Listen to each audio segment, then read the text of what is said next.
Rebel Stakes Day, Oaklawn Park. Welcome to All Horse Racing All the Time. I'm Alan, your host. Rebel Stakes Day, Oaklawn Park, 12 races on a Sunday. That's what it's all about today. Rebel Stakes worth 50 to the winner. Bob Baffert in there, litmus test, not the opening favorite. I think that's the horse to beat. And I have my selection scrolling down below for all the races. I did my handicapping this morning, made the adjustments after scratches, and we have our picks out here. And we're zeroing in on race number one right now at this time. So I will give you my main selections here for this race. Race one. This is not the type of race I would really want to bet on. It looks very chalky, a little suspicious. It's not a good betting race from what I can see. And from my first two choices and even the third, looks like it's going to be a lot of chalk. And there are some dynamite racing opportunities down the road on this card. So we'll pay attention to those. So the first race, me personally, I'll be giving out my thoughts on these different horses, the selections, answer some questions. I have the chat open if you have a question about a horse. And we'll go race by race. But for those who like to jump ahead and see who I like in advance, you see my selections here for all the races.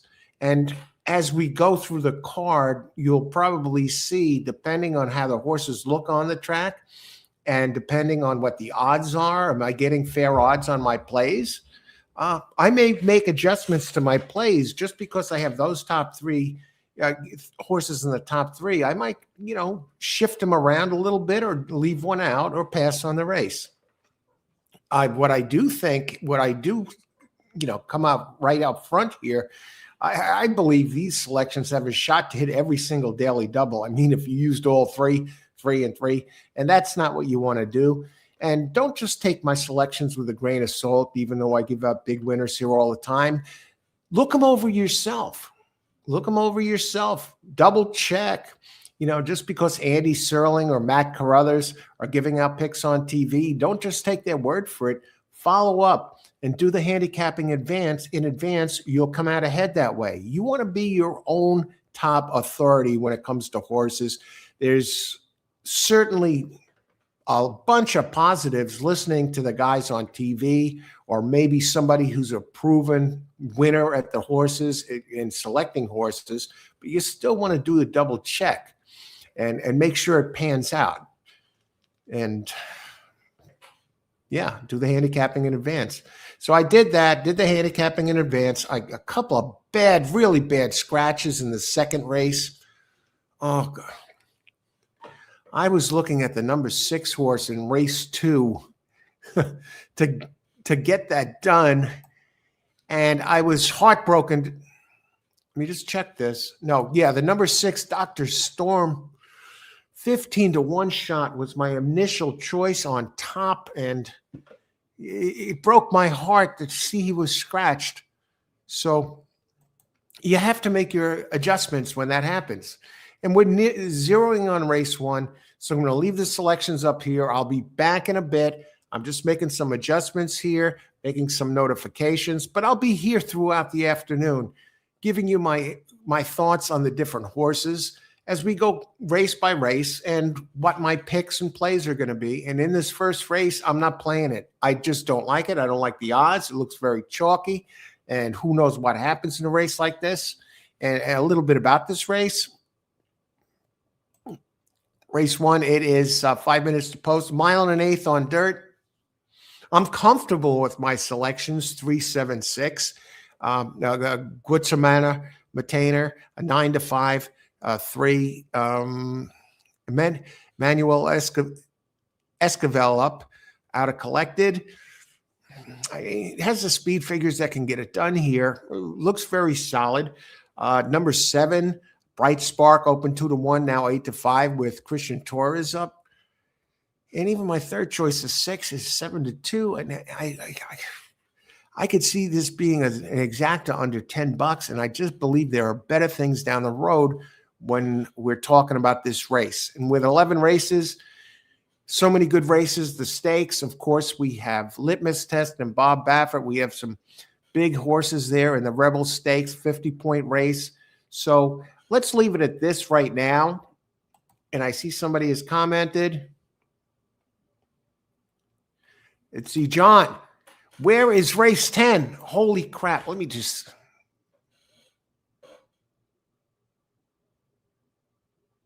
John, thank you. Thank you. Excellent. Thank you so much, John. Let me just go back to there. Let me get that up there. And I'll have that up here right now. 1 second. Let me just double check things here.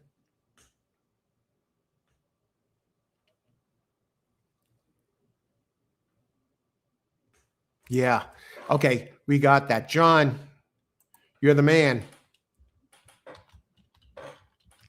Jeez. Okay.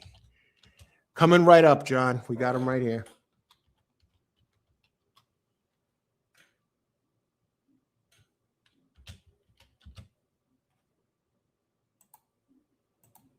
All right. There we go. We should be good. We got the 10 up there. And how many minutes to post? Do I want to make a play on this? I really don't like this race. 2 minutes to post. 2 virtual favorites, the 3 at 9 to 5 and the 7 at 8 to 5.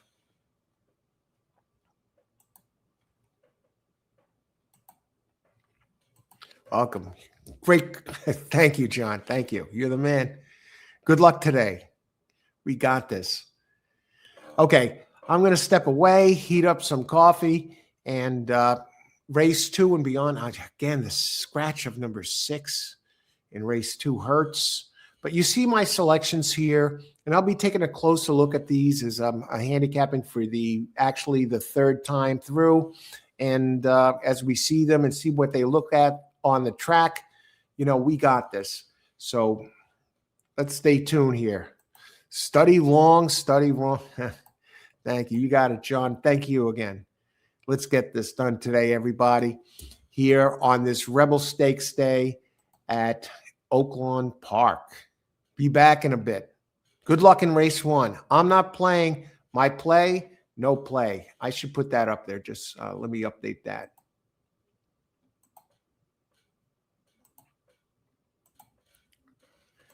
No play. No bet for me.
Okay, at Oaklawn Park, on to race number 2. All right, we gave out the exacta cold in the first race, right? Now, paid $4.20 for $1, basically 3-to-1 odds. We saw that was going to be a chalky race, and yeah, the exacta was under $10. But now we move on to race 2. Let's take a look at this. I had number 6 scratch out, originally my top choice. Let's bring up some PPs and see what the heck is happening here. And welcome everybody on this Sunday. Thanks for joining us. Let's get it done today. Have a good time. As the saying goes, bet with your heads not over it. Okay, race 2. Let's talk about it. Now in this race, I'll make this a little larger. It's a 6 furlong race, and that's the thing with my 6. I believe that one was cutting way back, but maybe he's re-entered somewhere else. I didn't look into that, but he's not in this race. 6 furlongs, an allowance race at 125K purse. I mean, there's some tracks that, that might represent half their cards. Oaklawn always gives you big purses. For 4-year-olds and up, which have never won $24,000 other than maiden and claiming starter or state bred allowance, which never won 2 races. Weight 124 pounds, non-winners of a race since January 1st or 2 months ago. Get an extra 3 pounds. And weight makes a difference. Gravity is involved. And I just want to see, I see some people commenting here. I want to say hello. Tasha, hiya, Tasha. Tasha, welcome aboard, Tasha. Good luck today. Up and thankfully, you need 2 program horses today. Let's go. All right. I like litmus test. I'll give you that, but there might be other ones that look better. And I'll get a chance to glance back. For example, I think the 5th and 6th race offers some good opportunities here for some longer ones. And as far as the 5th race goes, I would include the 4. Keep an eye on that 4 horse as well in the 5th race. But we'll get to that when the time comes. So good luck today, Tasha. Okay, now on this race, I'm a very tentative number 4 here. And yeah, Irod Ortiz, all the big names are here. And Oaklawn today has 2.9 million in purses on Rebel Stakes Day. Sharp Swinger, the reason I like him is he has a very big early pace edge and an early pace at Gulfstream Park, Oaklawn Park. 2 wins out of 4 tries, 3 for 5 at the distance. Irod Ortiz, Michael Maker, who's having a great meet, 25% here. 5 wins and 20 tries. In sprints, he's 18%. I like 4 as my top choice, Sharp Swinger. Based on the pace, he may not win. And I think he should be part of the exacta. And Irod Ortiz up. Irod Ortiz, he has no record shown here at this meet for Oaklawn Park. Now we're going to go down to my second choice, number 8. Now this Kelsey Har is riding him. And really the only reason, I think he kind of fits, he's a pressing, closing type. I'd have him on top if not for the percentages of the trainer, Robert Klein at the meet, 0 for 15, and the jockey, Kelsey Har, 0 for 23. Now, Har has been riding this one, Dual Monarchy, all along. Look at him, right down the line. You look at the jockey, always in the money. You leave this horse out of the money, forget about it. Doesn't win often. Second, third, first, third, second by a neck. And even when he finished fourth, and that was the last time he missed the board back in May of 2025, he only was 2.25 lengths back. So he's my second choice, and he's run here 13 times, two seconds and 2/4 at the distance on the board, 5 of 9. And that's my second choice. And now we're going to go up to my third choice, number 5, and he opens at 3-1. I'll tell you what, if I had to look for an upset horse, if it is an upset, it's this one, Nicolay.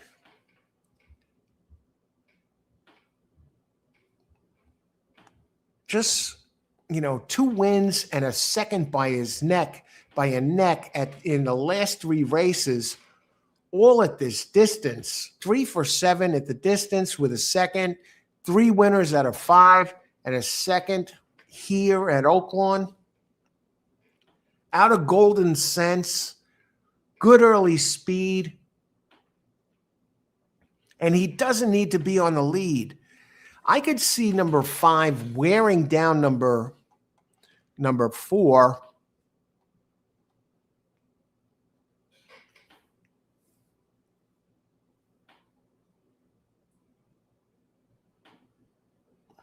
Now, here's the thing about number 4. 4 got beat in his last start by number 8, who caught and ran down Irod Ortiz on the 4. Oh, was Irod Ortiz on the 4 that day? No, it was Flavian Pratt. Almost the same thing, right? This is another race that becomes very ordinary. Here's the one that was my top choice, number 6, Dr. Storm, who scratched out. Dr. Storm had put up big numbers here at Oaklawn, ran a 97 Brisnet 3 back. Here's the thing, though. He's more of a presser, and he makes his move towards the back. And he would have been cutting back from like over a mile to 6 furlongs. Never ran 6 furlongs before. It was going to be an adjustment. 5-year-old out of Vino Rossi for Edgar Espinoza. He's out of there. 4.85.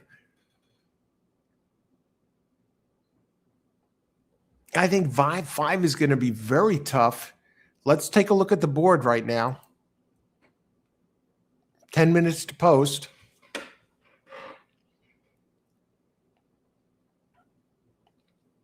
Yeah, the 4 is sitting at 7-5. The 7-5 on the 4. The 5 is 4-1. The 8 is not taking any money at all. I get it on the 8. 0% jockey and trainer at the meet. Open 3-1, currently 8-1. I believe it'll be on the board. I would include this one in the exotics. And who knows, maybe the horse can even win.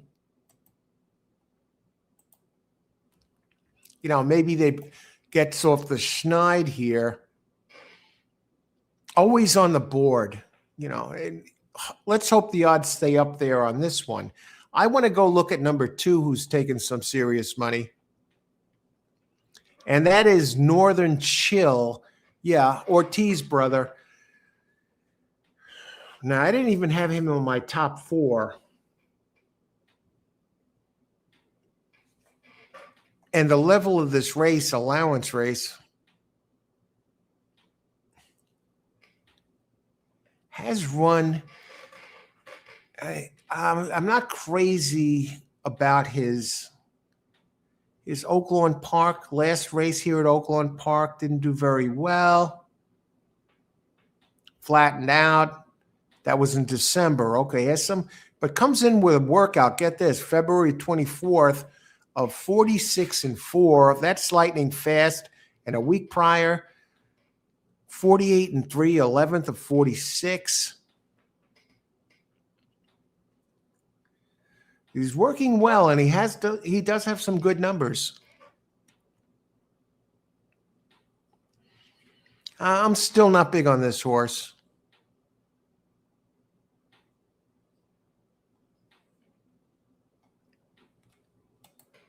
Northern Chill.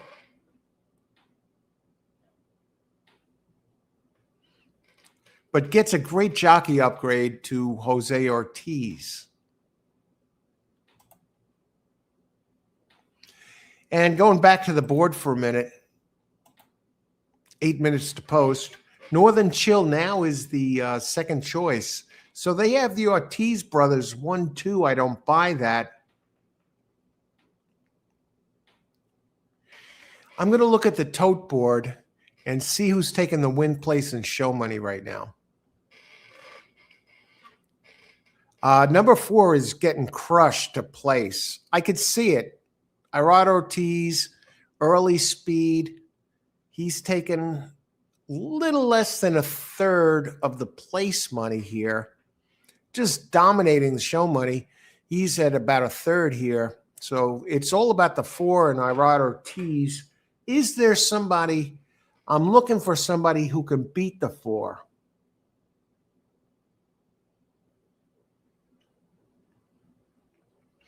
I'm not thinking exactas. Let me look at the exacta payouts here. What we're looking at, say 4-5, 4-5, 9-1, 5-4, 12-1, 2-4, 10-1, 4-2, 8-1. The Ortiz brothers exacta.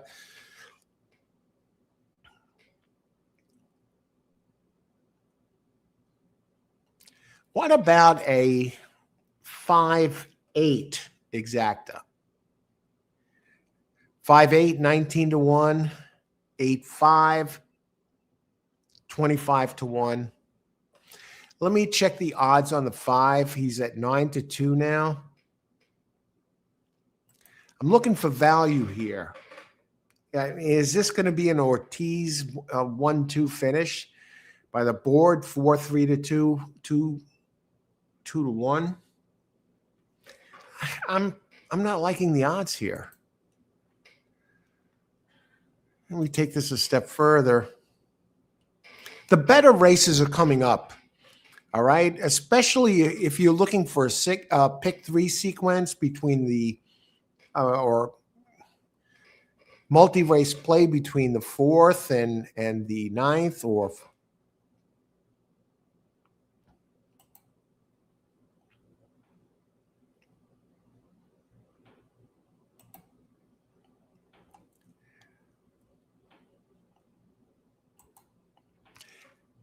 the only horse that scratches in this race was the Bomb that I had that I liked at open 15-1, Dr. Storm.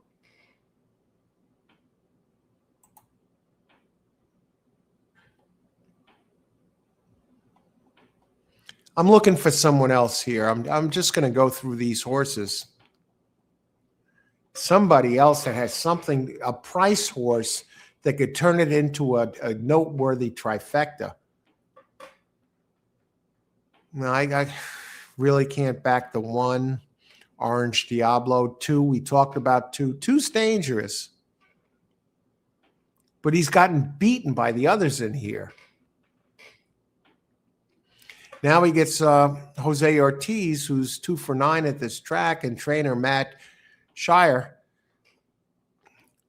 16% trainer, who's won here, 2 of 14, 3. How about 3? Tomcat Tuesday. Board hitter underneath. Garcia, the trainer. He's cold, 1 for 21 at the meet. And the jockey, David Cabrera, 1 win out of 44 mounts in only 4 seconds. I can't go there. And even the numbers look, it was okay the last race.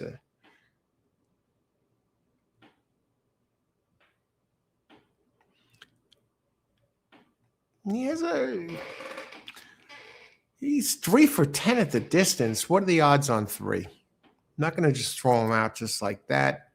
13 to 1, maybe a show horse and hope for the best. But even the show and place prices are going to be deflated with how much money 4 is taking, and even some of the others in the place show position. So you're looking for a horse that can win, who is decent odds. I'd go 5 here.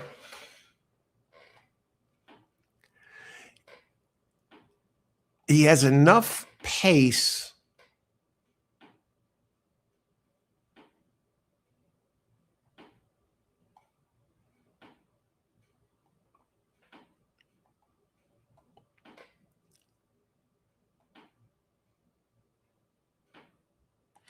Eight ran really well in the last race. Best speed rating last race. Did they find something with this one? It's a 6-year-old. It's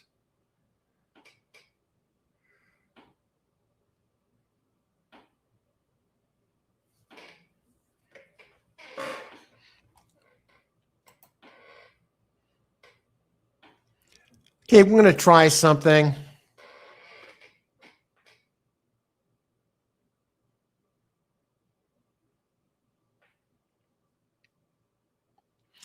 I think I'm going to try and beat the favorite.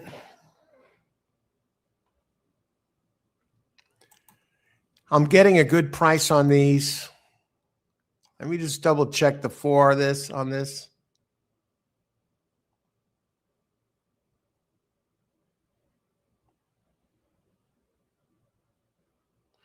Two off that layoff.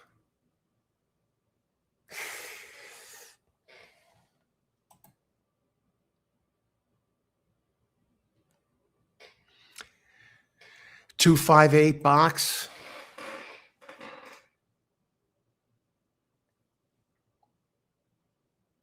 Let me look at the daily double. I'm looking at 16146. Now I'm thinking going 5-8 leading into the second leg of the doubles.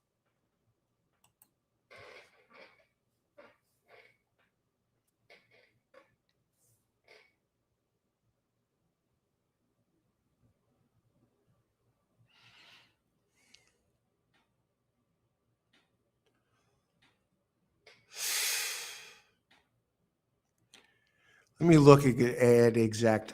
I don't want to make a stupid bet here just to bet.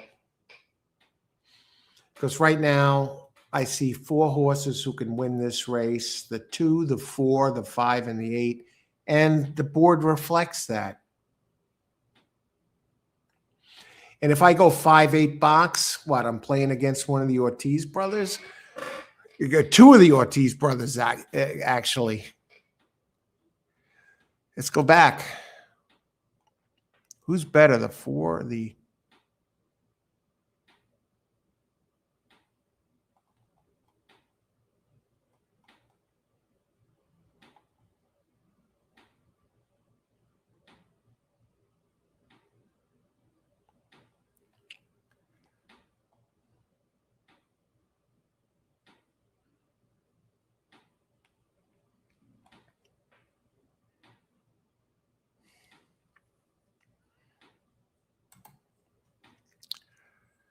Running out of time.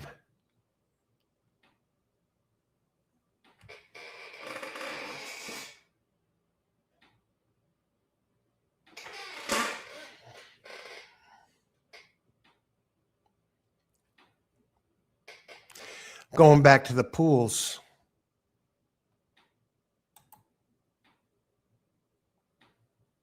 Yeah, it's all about the 2-4.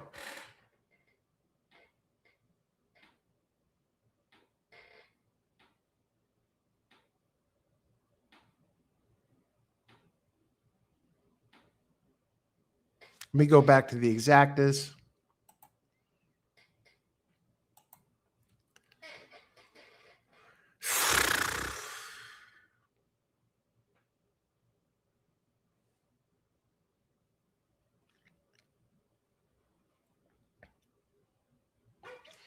Let me go back to the 8.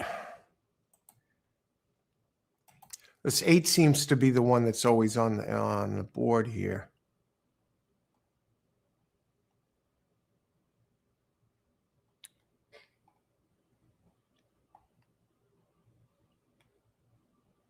All right. 5 win place. That's what we're going to do. 5 win place. Let me put it up.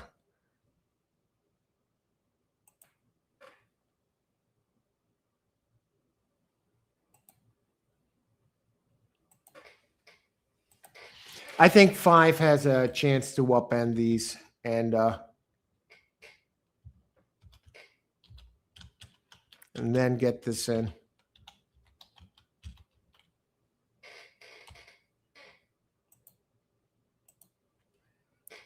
Okay.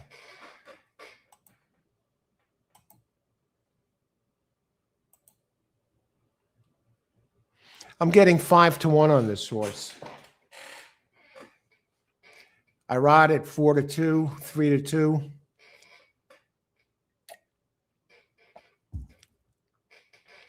He's 3 for 5 here at this track. 1-2 out of the last 3. Getting a price. I got to think the price is going to come down. It's starting to come down. Now he's down to 9-2. He just dropped a 0.5 point since I placed this bet. All right. Better betting races ahead. I don't like this race for exotics. I think there are 4 horses that can win. I like the value on the 5. He's actually my 3rd choice, but looking over the handicapping here for the 3rd time, I think we got some value on the 5. Let's see. Good luck, everyone. Enjoy the race on Rebel Stakes Day at Oaklawn Park. Number 5. I'm surprised number 4 with Irad is all the way at the back. Well, let's see what happens. Come on, 5. Wow, 5 just dropped from 9-2 to 3-1. I'm not worried about the 7. I'm not worried about the 9. 8 concerns me a little, but 0% trainer, 0% jock.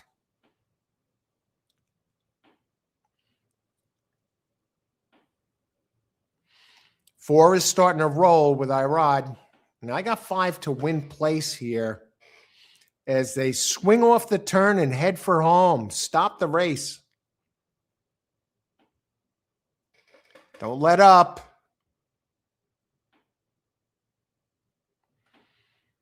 Irad like a magician here.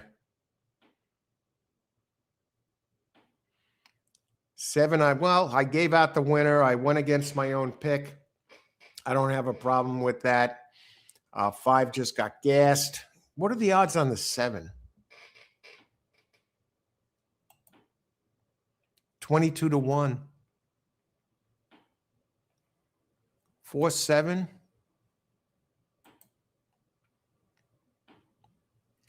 It'll be a $56 exact. Let me take another look at the 7 here. You know, we went small. Win place on the 5. He looked good in the beginning. Let's take a look at the 7. 20-1 shot. Well, he did show he wired the field and he ran in a claiming race, 80K claiming race. Map to the Stars. Yeah, I heard of this horse. Yeah, 208K winner. Gets second. Was running in the upper 80s, mid to upper 80s, even a 90 at Churchill. Oh, boy.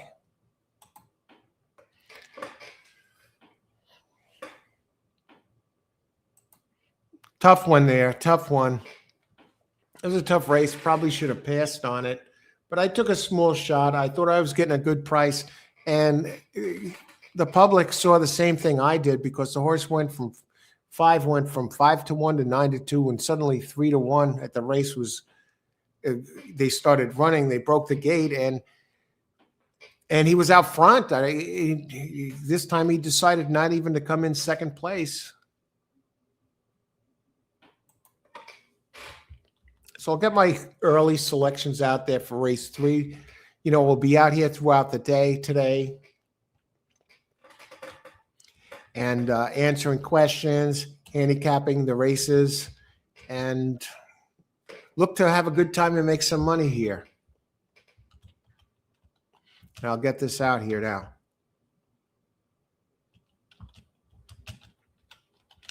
And I'll think about what kind of plays to make. This is not a race I'd go crazy with either. Better races ahead, 4th races, 4th, 5th, 6th. We got a nice sequence coming up. But I'll put this out here now. We got the selections.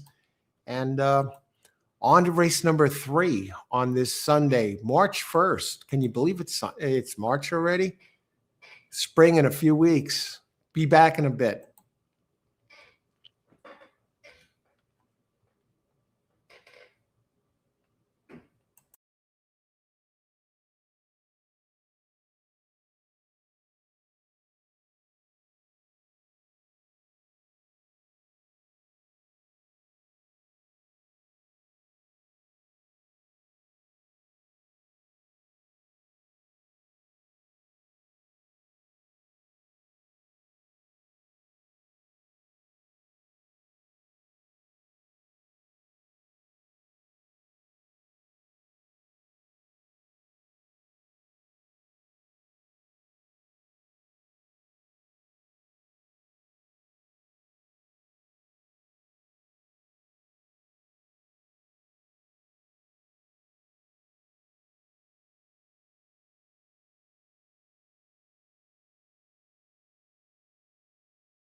Good afternoon, everybody.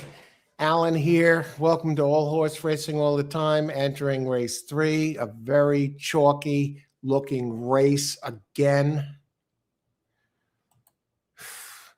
I've been on with my selections here that are streaming down below. Stone cold winners in the first and second. I actually went against my top choice and went with the 5. I was getting a nice price, almost 5-1. Win place, and he did all of a sudden drop down to 3-1 after the gates opened. We know how that goes. And he was leading. I thought he was looking good, but my top choice, who I didn't play, it wound up being 8-5 with Arad Ortiz, comes off the pace and wins the race. One thing I think, this race, not a good betting race. I don't see it again. I think we could go stone cold with the 1-6, which would pay nothing. Let me just see what the odds are on these horses right now in race 3.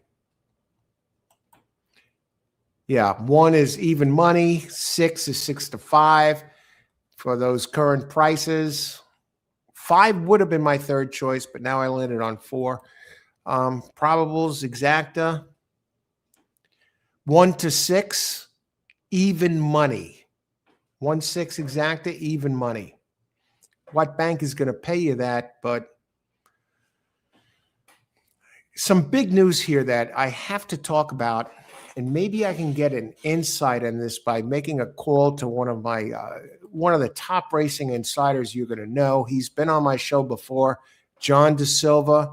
He wrote for the New York Post for 19 years. He was the lead racing analyst for the New York Post, most read newspaper in New York.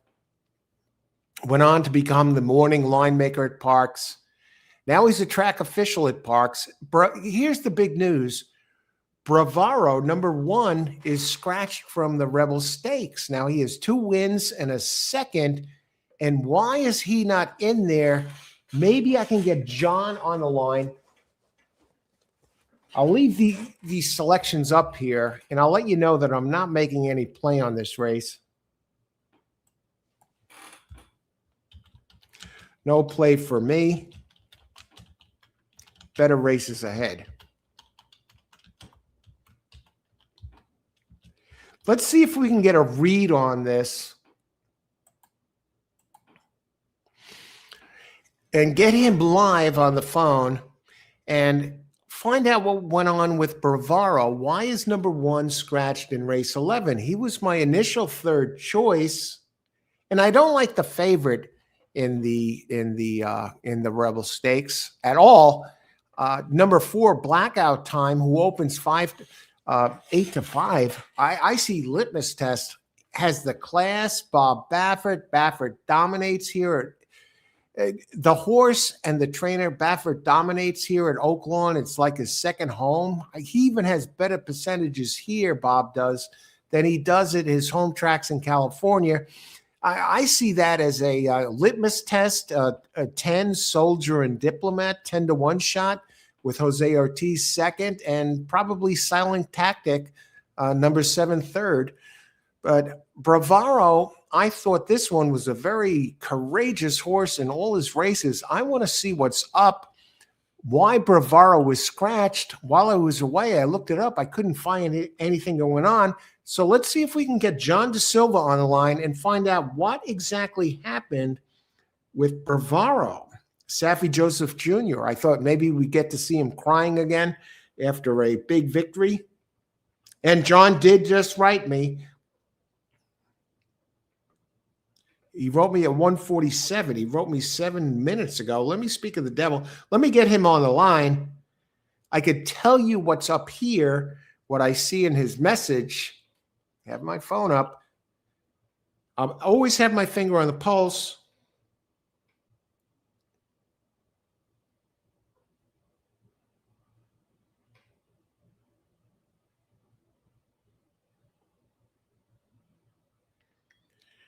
And here's some news about Solitaire Dude. Okay, well, Solitaire Dude ran huge in defeat, earning a career best 97 buyer, finishing third in the Fountain of Youth. Safi Joseph Jr. is leaning towards turning him back to one turn rather than going forward on the Derby Trail. Okay, that's the 10 in the Fountain of Youth. I think he's a G1 horse going one turn. Okay, Safi Joseph Jr., always one of the trainers that takes care of his horses almost like a Belmont, a younger version of Belmont, always does the best for his horse. Even though he earned points yesterday in the Fountain of Youth, finishing third. Let's see if John has any insights on the scratch of number 1 Bravaro in the Rebel Stakes. And now you see my selections there. I'm not betting this race. There's better races ahead, including the 4th and especially the 5th, 6th. Let me get John on the line, see what's up with Bravaro, if I can reach him.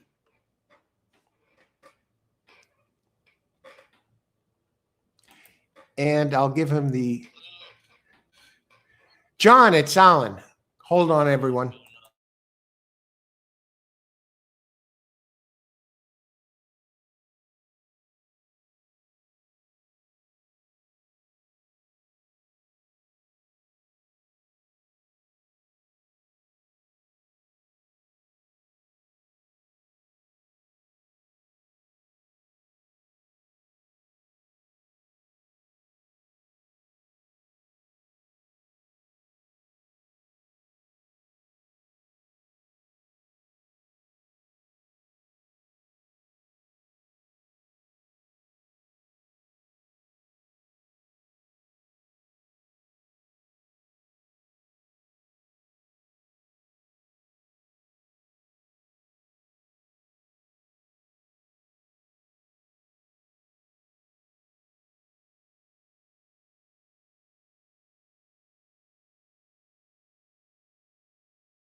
Okay, heads up. I do have John on the line.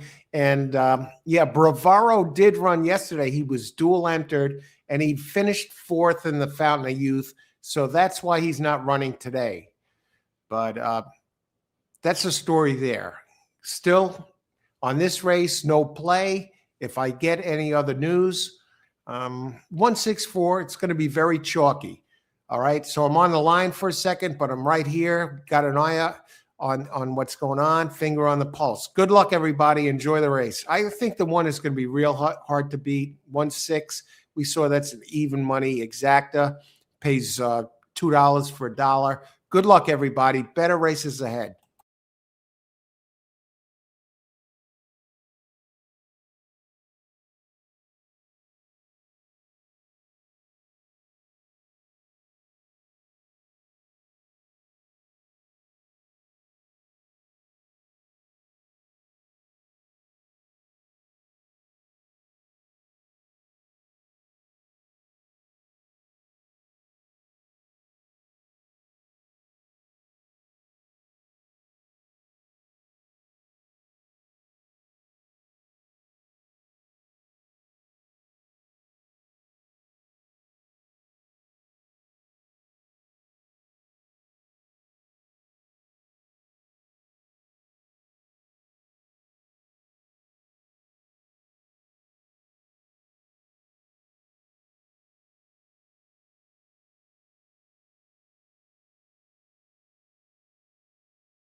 All right, we're talking racing here with John De Silva. A lot of you know New York, especially. You know him from the New York Post for writer, lead racing analyst for 19 years. We found out the deal. Let me get him on. Okay, put this on. 19 years analyst, the writer for the Post, line maker at Parks. Now he's a Parks official. Now we're talking about this race. Not this race, but we're talking about the upcoming race, the Rebel Stakes and the Fountain of Youth. And Bravaro scratched out, and, well, he finished fourth. What do you think about this, John? Well, going into the race, he had so many unanswered questions because he had a lot of horses coming off layoffs. He had a lot of horses trying 2 turns for the first time, trying a route for the first time. You just didn't know. I had looked at the race, and I had liked Commandment because I thought having, all that speed in the race, he would have been the one being able to come from off the pace, and he was able to do that. But there's a lot of people who feel that the best horse coming out of the race was Chief Wallaby. Now, he was a horse who he had a lot of questions. He had never been 2 turns. He never faced winners. He just had a maiden race, but he was trained by Bill Mott. And he did what Commandment did. Rated off the base. He was mid-pack. He made the 3-wide move, and he was able to run a very good second. He did have the lead in the stretch at one point. Especially if you look at the drone shot, you can tell that he did take the lead at one point. I don't know if he took the lead at one point. I think Irod, tipped out a bit and blocked him, slowed his pace for a second, and then he fought back and came on again at the end and just missed. If you look at the drone shot, the drone shot showed that he did take the lead at one point in the race. See, and that's the shot you normally don't see on the broadcast. You have to watch the broadcast to be able to see that. You're not going to see it on the simulcast feed. Okay. But you see that he did take the lead. He was because then Commandment took the lead after that. So no excuse losing in that case. No, there is an excuse. What is it? Because remember when I talked to you earlier this week offline, and I showed you the GPS chart? Yes. If you look at the GPS chart of that race, you will see that Chief Wallaby ran 27 feet more in the race than Commandment. And they say usually running 27 feet more is like a 3-length difference. Okay. So if it runs farther, you're going to have to work harder to win. And because Commandment saved ground throughout, and Chief Wallaby was on like a 3-path most of the race, he would run farther. If the roles were reversed, Chief Wallaby would have won the race. It's all about the trip.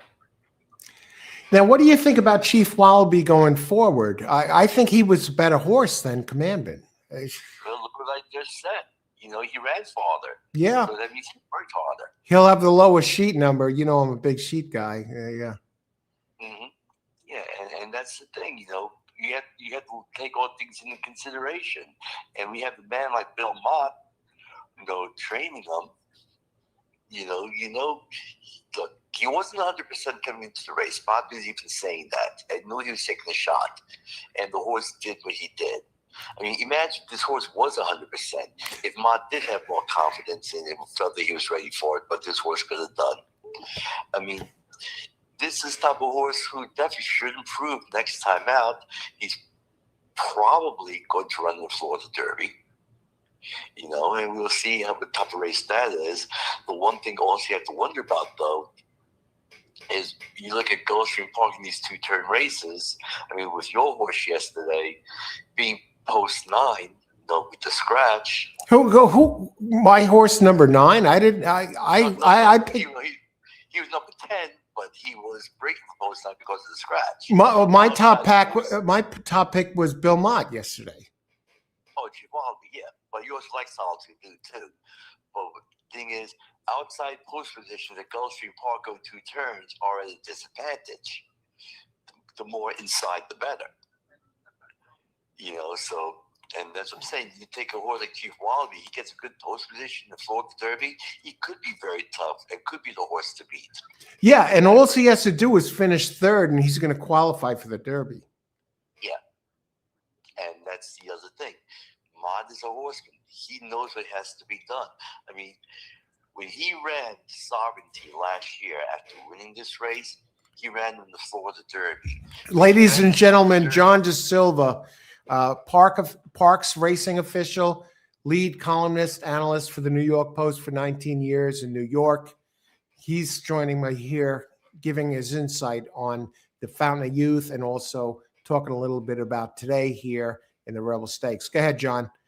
Yeah, so last year when he ran Sovereignty in the Florida Derby, he did it without his jockey, Junior Alvarado, because you remember he got Right, hurt. Franco was up. And I'm sure the instruction to Franco was, you don't have to win, you don't have to beat him up, just make sure you get a good race under his belt to set him up for the Kentucky Derby. Because it's the first time on the horse. Don't try to press me to keep them out, because that's not going to happen. It's a one-shot deal. Just do the right thing for the horse, and he probably get rewarded in the future with other amounts just by doing the right thing. So he's not going to go start whipping him like crazy or doing anything crazy to take something out of the horse he didn't need to do.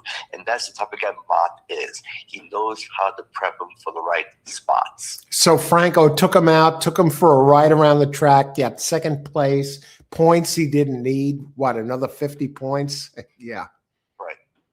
Yeah, because he already had 50 points, and points from last year too. So he was already in the race. He just needed to get the horse ready for the Kentucky Derby, and give Frank credit for doing the right thing in that race.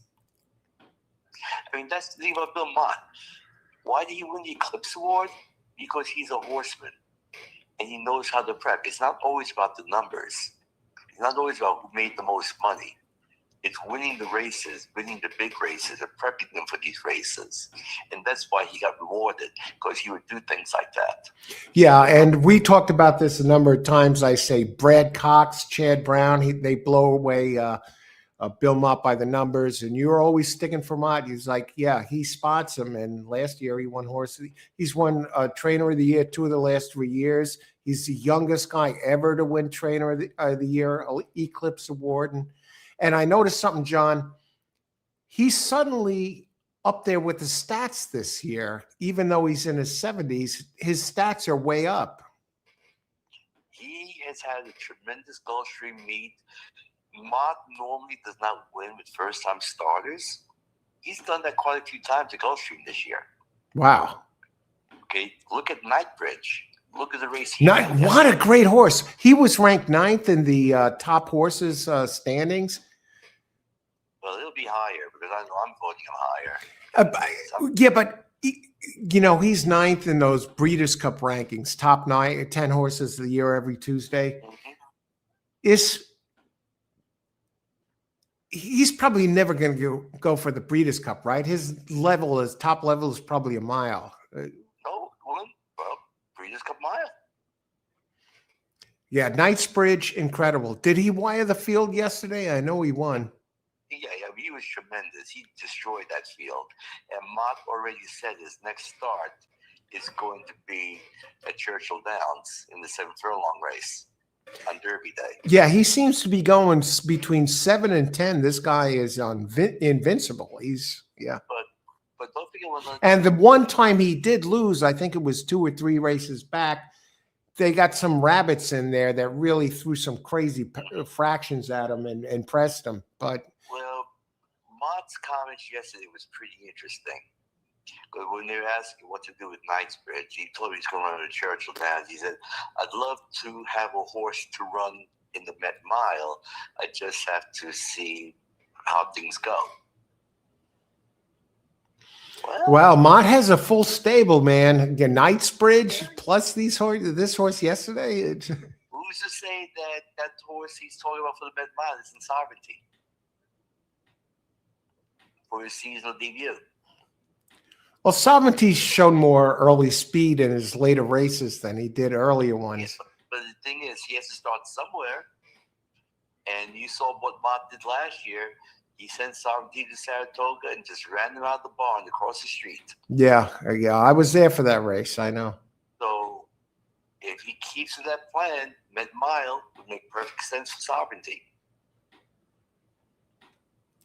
But now when you have Sovereignty and you have Baeza and Knightsbridge, that's a nice top three. It's like when Mott had Cody Swish in Elite Power. Where is Baeza going to run next? Good question. He's a possibility for the Al-Shiva, I would say. Yes, so suddenly Bill Mott with that terrible passing. I mean, now suddenly Bill Mott has Sovereignty in his barn. No, he has Baeza in his barn. Yeah, so I can see, I think what's going to happen is Sovereignty is going to be the home team. All of his races will be at Saratoga until the Breeders' Cup. Until the Jockey Gold Cup at Belmont and then the Breeders' Cup. And I think Baez is going to be the one on the road all the time. I think it's going to be Al-Shiva. Then it's probably going to be the Stephen Foster. And then Pacific Classic. They've already said Pacific Classic is a goal for Baeza, according to the owners. So he might maybe run to San Diego prior to that. Okay, we got a lot to look forward to with the racing this year. Yeah, and like I said, we look at the race today is going to be tremendous. We got lots of other stuff. We got journalism coming back. That's going to be a nice race if you're going to have a journalism sovereignty Met Mile. Why would they run journalism in the Met Mile? I mean, he needs a place to start. And the thing is, the Met Mile is a grade one. And that's probably the horse like journalism. You're not going to run him in an allowance race, because it probably not going to fill. So you got to run him in the stake. So a lot of the old time trainers would find a small stake or minor stake.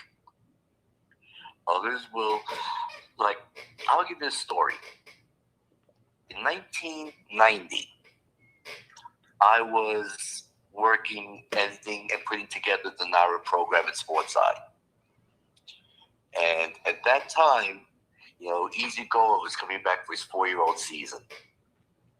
Okay. And Easy Goer's goal was the Met Mile, but they wanted a race prior to that. So they're looking for a race, trying to get a race to go, and the race wouldn't go because everybody knew that was going to be Easy Goer's race, and they had no shot. So, what they did, with the help of some other people, is they put together a grass race going 7 furlongs. Wow. And Easy Goer was nominated to the race. And how was he nominated to that race? It was an overnight stake that they put together. Oh, okay. It was an overnight stake, and they nominated Easy Goer, for that race. But at the same time, Chuck did an interview in the Racing Form where he was talking about Easy Goer. We've been trying to get a race to go, but the race couldn't go. So we're probably going to run him straight into the Met Mile off training to get people off the scent that was the spot he was going to go into. Meanwhile, they enter the race. Easy Goer is in there as a main track only. And the reason they did that is because the weather reports say it was going to rain that week at Belmont Park. Brilliant. And it was going to be on the Wednesday. Now, part of my job when I was putting together the program is I would be Tuesday, which was an off day, at Belmont Park to pick up the entries so I could bring it back to Sportseye and I could, put together the entries and look at the stuff that you put together, proof it and all that. So when I'm in the press box waiting for the races to be drawn, I'm looking at Belmont Park and they're working on the racetrack. And I saw something I've never seen in my lifetime. You know how they bring the tractors out and they start to scrape the rail? Yeah. Well, I've never seen them scrape the outside rail to mid-track. And what does that mean? Usually you scrape the rail to make it faster on the inside, but easy goers or closer would be making the outside move. So they're giving him half the track. Right. Which was he was supposed to take to win the race. Especially when you got the off track and the mud slides to the inside. So they were giving him a nice outside track to make his move in. There was only one little problem. And what's that? Pat Day was based in New York. He didn't know about this. So when Easy Goer ran the race, he saved ground and stayed on the inside throughout. He still won the race. Pat Day all day. But that's what happens. Sometimes you don't know about the stuff that happens. And they would try to fix the racetrack to help him, and it didn't happen. He didn't take advantage of it. But the horse is good enough to win anyway. But that's the thing. You just never know about these things. But Pat, if you think of Easy Go, you're not thinking of him going to the Met Mile as a 4-year-old. But he had to start someplace, and he's not going to run in the allowance race. Might as well go there instead. Because his goal is going to be 2 turns anyway.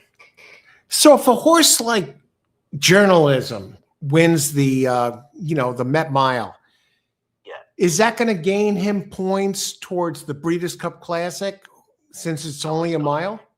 It's going to gain him points in the stud deal. Okay, and that's the bottom line, really, with these guys nowadays. Correct.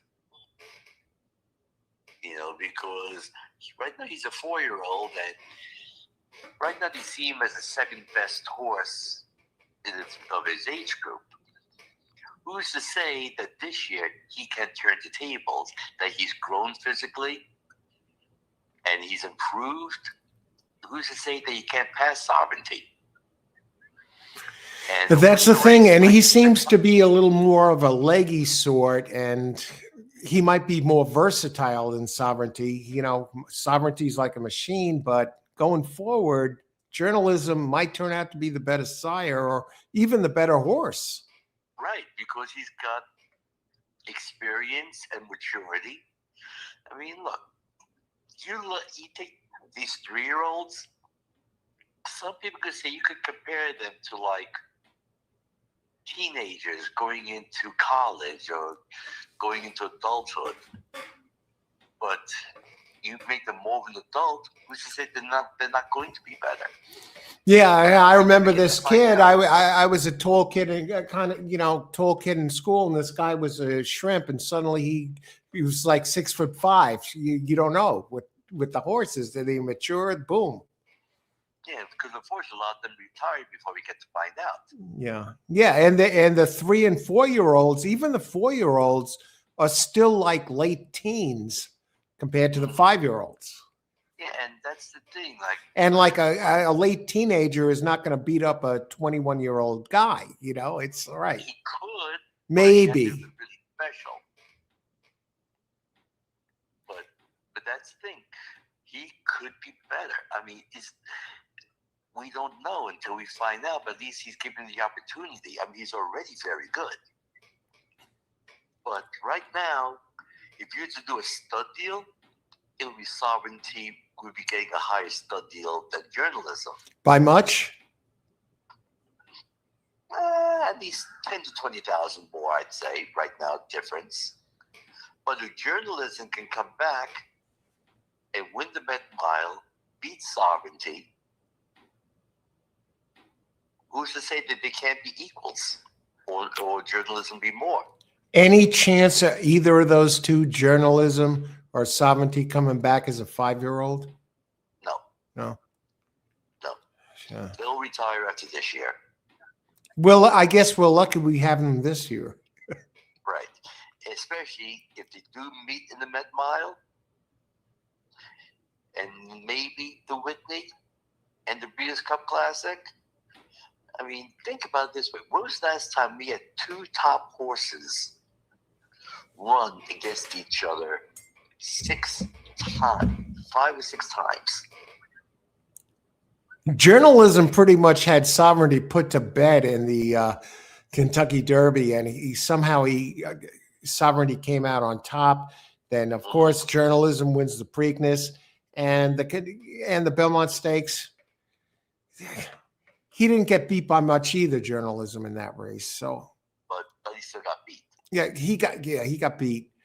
And then, but that was a wet track that day too. They said it was dry, but there was some moisture out there. Yeah. They got to get Sovereignty to the Breeders' Cup Classic this year. No excuses for missing that race. Get him out there and settle it on the track. He's not a good shipper. Yeah, but how much of a ship is that? Where is it this year? Keeneland? This year it's a Keeneland, and the one advantage that Bill Mott has. 1 second, John. I have my selections out there. Keep an eye on that. We have John DeSilva on the line, New York Post writer, 19 years, track official at Parks, line maker at Parks for years. He's given us some insights on this 2026 season, including the Rebel Stakes a little bit coming up. We're talking horses, 2026. Go ahead, John. The one advantage Bill Mott has is he has a stable down in Churchill Downs. So you will be able to ship them down to Kentucky, put them in a comfortable environment, and be able to take that 45-minute drive up to Keeneland. Hopefully the 45-minute drive to Keeneland won't make him sick, so he could run in the race and run in the Breeders' Cup Classic, because he's not a good shipper. Yeah, we saw that, yeah. But these are the things. You have to look at the whole situation and why Bill did what he did last year. Why did he ship him straight to New York? Because he knew that there was no way in the world he was going to be able to handle the whole Preakness thing. And he knows his horses better than anybody else. You know, and he wasn't going to plan for it and push it, because this is a route race, not a sprint. You know, and you got a great router, you make sure you schedule him like that. And that's what he did. And now a question about this. What's the name of the horse that came in second yesterday in the Fountain Youth, the 6th horse? What's his name again? He had one start. Chief Wallaby. Oh, Chief Wallaby. Now, when was Chief Wallaby's lone start? Was that last year or was it early this year? It was earlier this year. It was in January. Okay, so I guess he's still going to be pointed towards the Derby. And was there a problem with him that he'd never raced as a 2-year-old, Chief Wallaby? I think he's probably getting more ink today than the winner, Commander, right? Yeah, well, that's the thing with 2-year-olds. You have to let them develop physically. I mean, we talk about babies growing into childhood. Yeah, but was there something wrong with this horse? No, I mean, you don't want to push them too early. They're not physically ready. You know, some of them need a growth spurt. You know, some of them needs to just mature. You know, you don't want to push them too early, because especially with the 2-year-olds, a lot of them don't even have their knees closed physically yet. So you have to let that happen. You know, you have to let the bodies ready to go. I mean, you're not going to go and run a marathon if you're physically not ready for it. Right. I mean, you have to let them develop. I mean, you look at a lot of these horses who win these 2-year-old races, they may win early because they're physically ready to handle it. But once the talent becomes equal, you get to see who has the real talent and who won it because they just had the advantage right against the weak ones. Any chance that Chief Wallaby and Sovereignty face each other in the Breeders' Cup? I mean, that would. Oh, there's a chance. There's a chance that could happen. If there is one race that you're going to run multiple horses in, even though it's the same barn, it would be the Classic, because that's the biggest race in America. Right, just like Rapoli and Pletcher with those two horses last year, Fierceness and Mind Frame. You do it for certain races. You're not going, unless there's a goal. It's like I told you when with the Asmussen horse yesterday. He went, and he ran Magnitude, but the other horse scratched. Because Magnitude was in the race. I think it can happen. And he had to play a politician at times. You have to do certain things and to appease everybody. Because if you're an owner, you want to win all the time. And all of a sudden you find out that a race where you think you're going to win, and then he's putting in another horse in your barn that is better on paper, and your chance that you're not going to win, if you're that owner, you feel disrespected. And you need the trainer to be able to talk you out of it, doing something crazy like taking the horses away from your barn, because no owner wants to be disrespected. They want to feel important.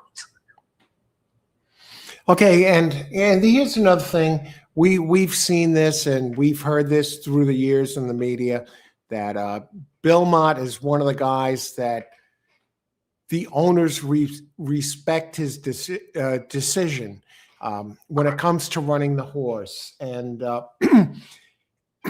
he's, Bill Mott is the guy that they, makes the last word usually, whereas sometimes in a trainer like Todd Pletcher and Rapoli, we've heard just the opposite, that Rapoli will overrule Pletcher and if he really wants his horse to run.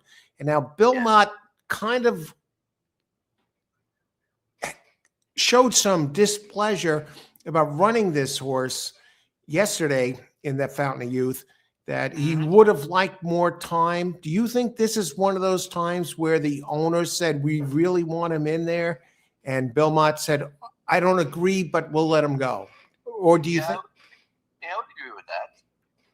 Because especially when you got something like the Kentucky Derby. Yeah, this is his last shot to get points. Yeah. Well, not the last shot, but but yeah. Find out.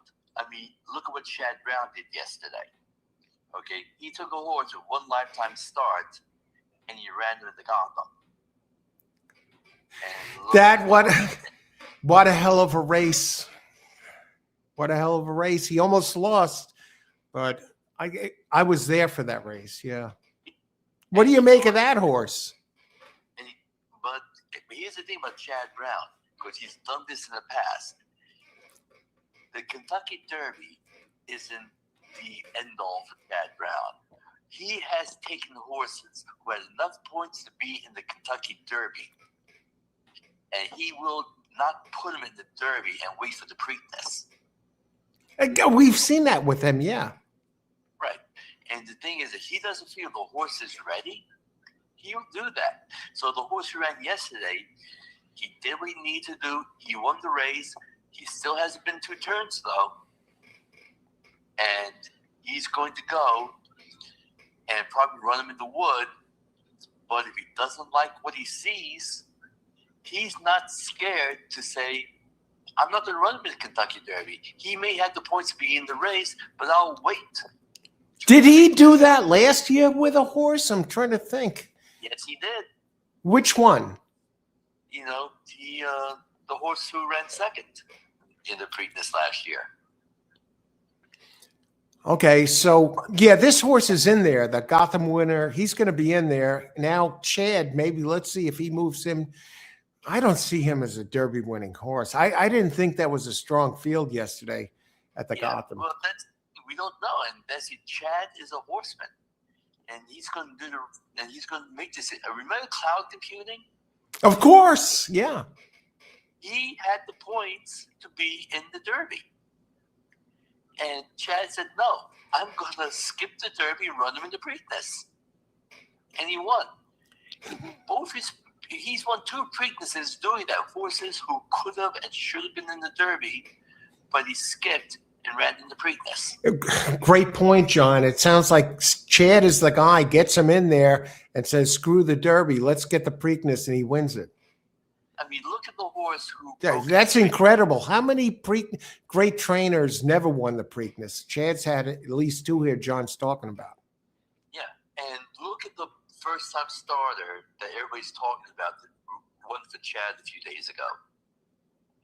People are saying, oh, look all the trouble he did. He came out there, he won the race. He's going to be a great 3-year-old. Chad always said, I'm not even looking Kentucky Derby with this horse. The goal for that horse is going to be Peter Pan, Belmont Stakes. Chad is one of those trainers that does not let, the pressure of the Kentucky Derby get to him. And that's a good thing. That's a good thing because how many horses that they pushed into the Derby that could have been excellent horses, got overtaxed and we don't hear from them again. And meanwhile, Chad holds back and spots them the right way. Would you say Chad Brown falls, as far as spotting horses, falls into the Belmont, Saffie Joseph Jr., best for the horse, pick the spot, top ones in that grade? Chad might be the best. He might be the best? Well, like I said, look what he's done. Look at his history. I mean, how many people skip the Kentucky Derby and then is proven right by winning the Preakness? He's done that twice. He finished second with another one. So the man knows what he's doing. When you do that on a consistent basis, how could you not think he's one of the best? Yeah, and you see his horses come back from over 90-day layoffs and they win. He knows how to spot them. He doesn't rush them anywhere. Mm-hmm. I mean, that's the thing. You give him the respect, because the man has done it. Anybody can get lucky once. When Chad does it, it's not because he's getting lucky. He knows what he's doing. How old is Chad Brown now? What is he, early 40s? No, not early 40s, because he's got a couple of teenage girls. So I'd say mid to late 40s. Okay. Yeah, so he's still young for a trainer. Yeah. But the thing is, we had something come out this week with the Hall of Fame. Okay. Hall of Fame news, folks. Okay. Okay. And they nominated 13 people to be on the final ballot. All of the trainers and all of the horses nominated had been on the ballot in the past. No first-time ballot people. And the way I'm looking at it is the next time you're going to have a first-time ballot Hall of Famer get in is going to be Chad Brown. So he hasn't been eligible for voting yet. Not eligible, because to be eligible, you have to be trained for 25 years since you took out your license. Okay. So he's not eligible yet. But he will be. And when he is, he's going to be a first ballot Hall of Famer. Do you think go ahead, John. Because why? The man hasn't trained for 25 years yet, and he's one of the greatest trainers of all time already. I'd say he's the best turf trainer in America. Do you agree? Oh, yeah. Yeah. He's Mr. Turf. And you know what I like about him? And some people think he's bragging, but I don't think he is. And he says, when he talks about big turf races, he's like, they're not going to win in my backyard, Saratoga, Belmont, and that. And he gets it done. Right. And he's very matter of fact about it. And yeah. And he's got so many horses and so many great owners that work with him. You know, it's like the man is living a life that most people would love to have right now. Does he live in? He still lives in Saratoga. Still does. No, Right, Saratoga, man.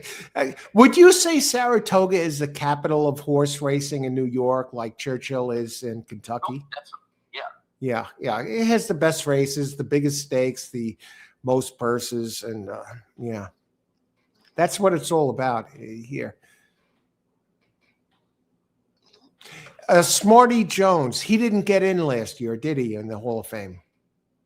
No, he got in. He got in? Okay, okay. Yeah. I'm glad I asked you. Thankfully, he deserves it. First time on the ballot. I took pictures of the plaques when I was over there at Parks, John, of him in the glass windows there. Yeah, yeah. Undefeated, and he should have won that damn Belmont Stakes, just missed, but glad he got in. Thank you. Oh, geez, yeah. That horse was fast as hell. Yeah. Yeah. You know, first time he was there. And it's like, wow. You know, people couldn't understand. You know, but it's a lot of politics. You know, like first time on the ballot that he gets in. But he had to get past the nominating committee of 16. You know, and he got support. You know, I know the guy who helped push that support. He put him in there, and boom, he won. You know, and that's the thing. You just needed to get that opportunity for the rest of the voters, and we got the opportunity. He got voted in. Yeah, and speaking of Smarty Jones, there was that other thing I think that might have hurt him for not winning the Triple Crown. Didn't he have a 5 million or 7 million bonus if he would have won the Belmont Stakes, and everyone gunned at him in that race? Or what happened? There was some big bonus if he. I don't think they gunned at him because of the bonus. Jerry Bailey, but there was going to be a big bonus. And how much did he eventually win in purses? You know, I don't want to put you on the spot. Race. What did he win? About 5 million, 6 million is because the person went as high at that time. That would have put him over 10 million if he got that bonus. Yeah. But you know, it's one of those situations where, like I said, people were jealous. He wasn't a New Yorker. I mean, the one thing I've learned through the years, if you're an outsider trying to win the Triple Crown in New York, you might have some disadvantages. And people went after Smarty because they did not like it. They made him do something he wasn't used to. Because if you look at all his races, he wasn't a pace setter, he was a stalker.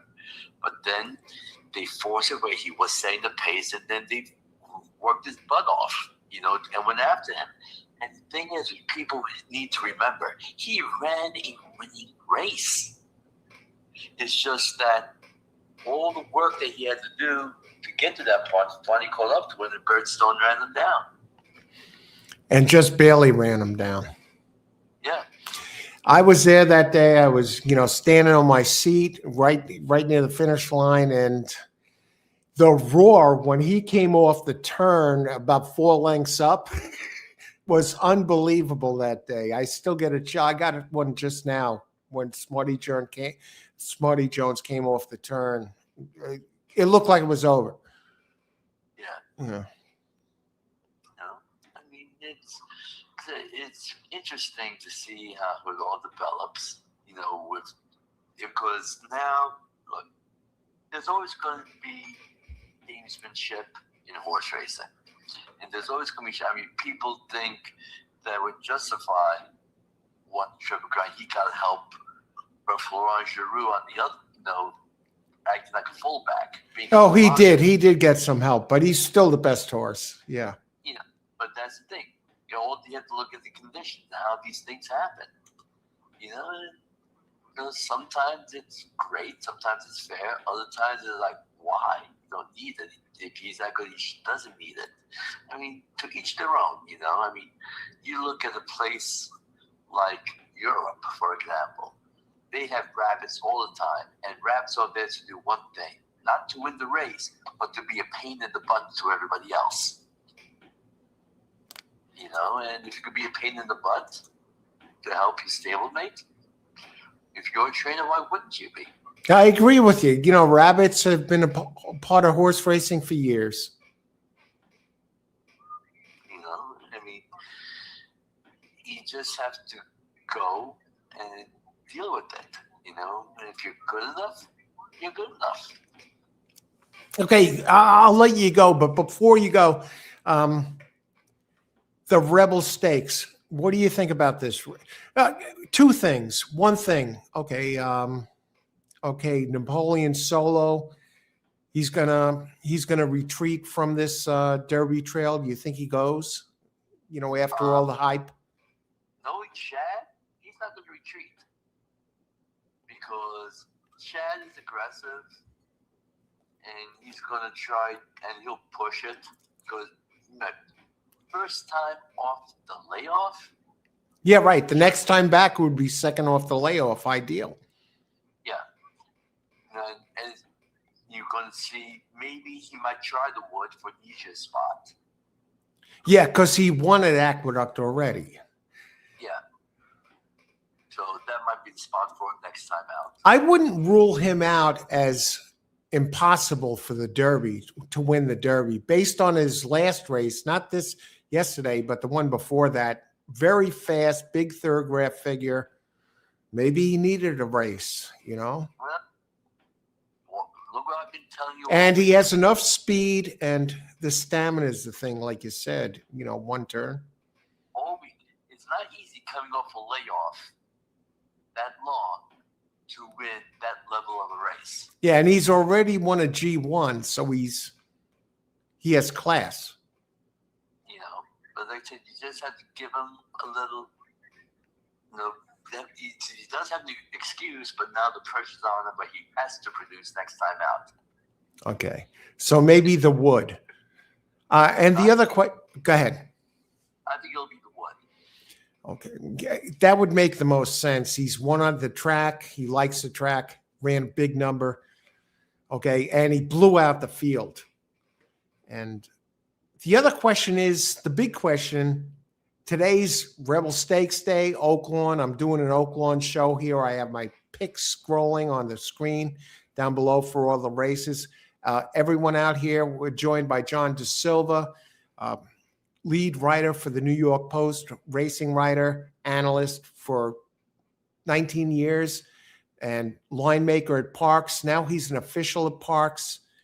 John, and he's been on the radio. I used to listen to John, hear him come on and give his racing picks when I was driving in the car at night or listening to the radio. He'd be on the radio, sometimes on TV, and here he is giving us some insight here. John, Rebel Stakes, who do you like? Is Litmus Test invincible? Who do you like? Start your own way. Well, number one, he's not invincible. You know, go again. He hasn't run since December. No, he is Bob Baffert, and Baffert has a tremendous record shipping to Oaklawn. But he ain't perfect. You know, and it's going to be interesting to see because his horse is supposed to go to Gulfstream Park. He didn't. He was entered, but they let the other entry mate run, so you have to wonder what's going on there. I mean, he's working out great, but I'm willing to go against him. You're willing to go against Litmus Test? Yeah. I mean, let's face it. What did Silent Tactic do wrong last time out? Absolutely nothing wrong. He was great winning the Southwest. And you look at Mark Cathy, he's having a tremendous meet at Gulfstream. I mean, he's winning 38%, and he's not doing it with cheap horses either. You know, he's got some nice, classy horses, and this is what there's a tactic gets out the gun runner mare. The distance is not a problem. You see all of his races. I mean, you want to talk about remember I told you how two-turn experience is very important? Yes, numerous times. On a mile 16. So all two-turn races. And to me that's huge. Because you see stuff like that. It's like, okay, this horse is ready. He comes from the pace, which is not easy to do, to learn how to do stuff like that. I mean, you got a Hall of Fame trainer in Cassie who knows what he's doing. I mean, you have to give him a lot of credit. So I would go him first. I'm going Litmus Test second. And Blackout Time, he's working great. He hadn't started since finishing second in the Grade 1 Breeders' Futurity in October, so I think he needs the race. But I think he's a talented horse. He's going to be my third choice. Okay, Blackout Time certainly has some good numbers. I think he's the most vulnerable favorite I've seen in a long time. See, this is a bad line. I don't think he is going to be favored at post time. You know what I like? I like Litmus Test first. I like the 10 who got beat, by a couple lengths, 2-3 lengths, by Silent Tactic, Soldier and Diplomat, Steve Asmussen. They have Ortiz up this time. He has back numbers that are superior to Silent Tactic, the 7. The 7 ran his big shot last race for Cassie. But we have Jose Ortiz. He's breaking outside. Army Mule is the sire. He's already ran a couple of fourth thoroughbred numbers. 7 has run 1-4 in his last race where he beat Soldier and Diplomat. I'm seeing Litmus Test. I'm seeing an exact box here. I'm not going to go any further than that. I'd box Litmus Test, who's open it at 7-2, 7 Silent Tactic 9-2, and 10 Soldier and Diplomat 10-1. I'm thinking 2-7-10 box and leave it at that, or use those 3 in a pick 3 or a pick 4, maybe. Well, yeah, I would throw in one other horse if I were you. Which one? Rancho Santa Fe.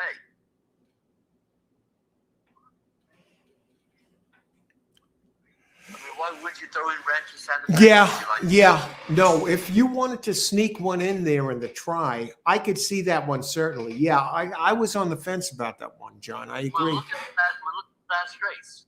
Okay, where did Rancho Santa Fe finish? Okay, I'm bringing it up. Hang on.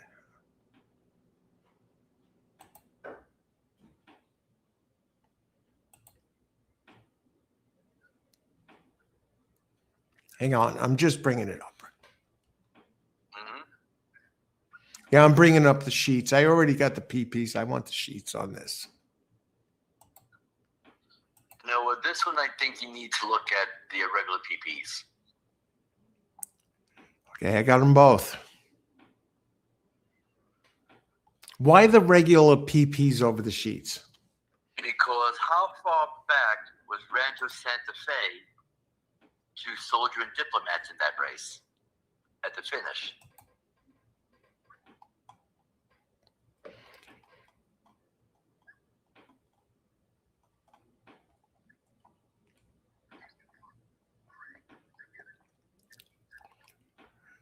Okay, you're hearing it from the master here, folks. We're taking a look.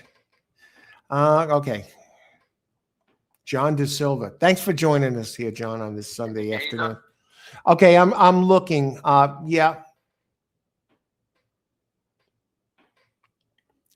So how far back was he for Soldier and Diplomat?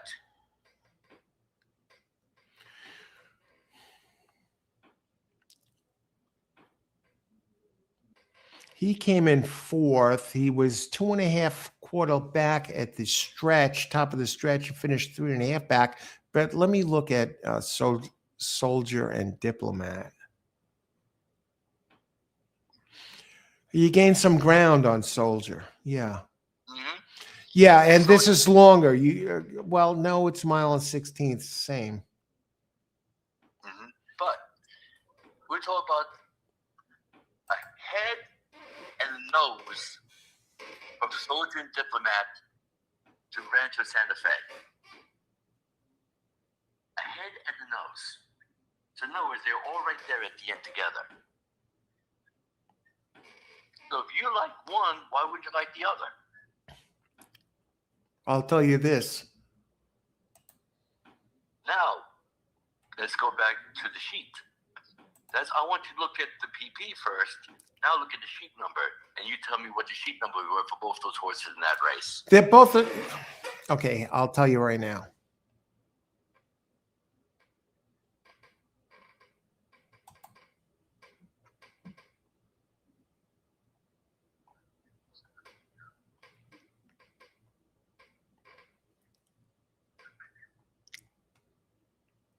Okay, 1 second.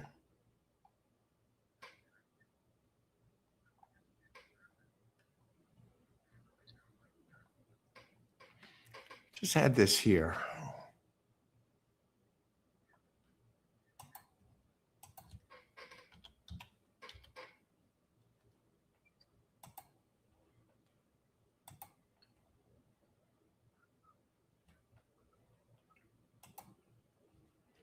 Okay, here we go.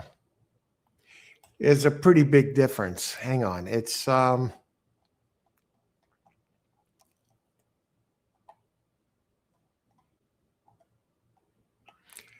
Soldier and Diplomat ran a 4. The lower the number, the faster the race. Mm-hmm.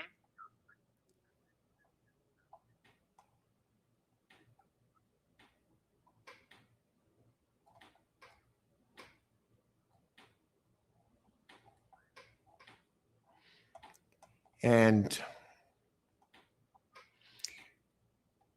Rancho Santa Fe ran a 6.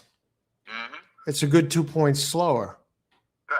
And you see why it was a 2 points slower? Look at the comments, both those horses in that race.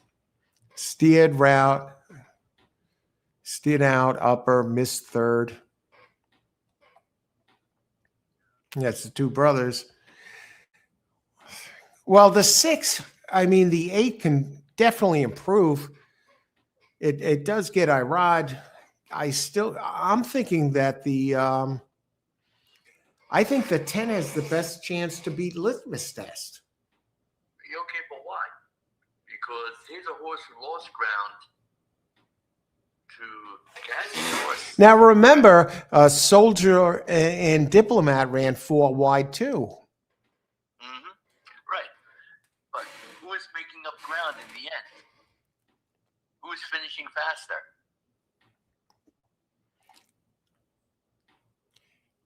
Rancho Santa Fe was finishing faster, if you look at the chart. Yeah, well, he saved ground. He was inside more. The other one was wide.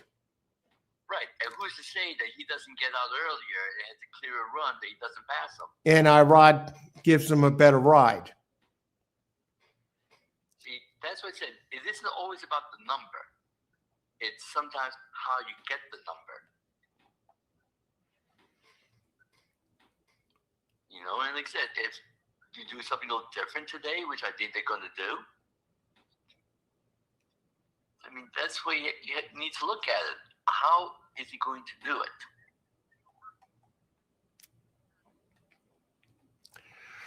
Yeah, I'm still comfortable with these selections. I like that this one is run pretty quick. He's a fast horse. I think Jose Ortiz on the 10 is going to give him a good ride. I still think it's going to be Litmus Test. He's the one to beat in this race. Right. Okay, but I'm saying, I mean, Ted Nafi beat him by what? 1 1/4 or something in the Breeders' Cup or some? Yeah, it's the poor man's Ted Nafi Litmus Test.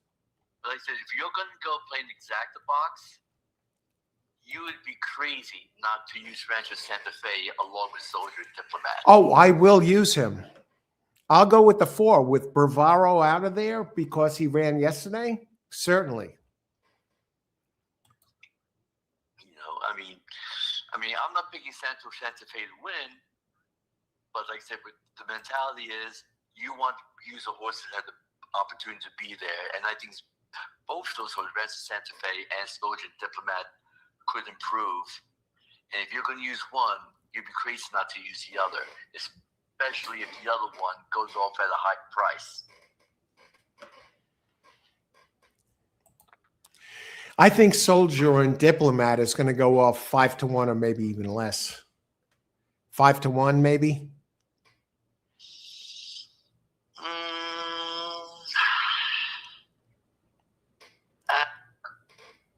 Well, here's the thing. I've always said I don't like the line because I don't think McPeak's horse is going to be the favorite. No, he's not. What do you think McPeak goes off at? And his third graph number is a 6, which is slower than Litmus Test, Silent Tactic, Soldier, and Diplomat, and the same as the 8. I mean, with Irod. See, that's the thing. Like when you're doing the line, you're not projecting who's going to win. You're projecting how the public is going to see it. And the thing is, with Litmus Test, you got the Bob Baffert factor. That takes money automatically. He'll be favored, right? No doubt. I think he'll be favored because he's been talked about a lot. He was supposed to be there. People know him. And then you got the horse who won locally.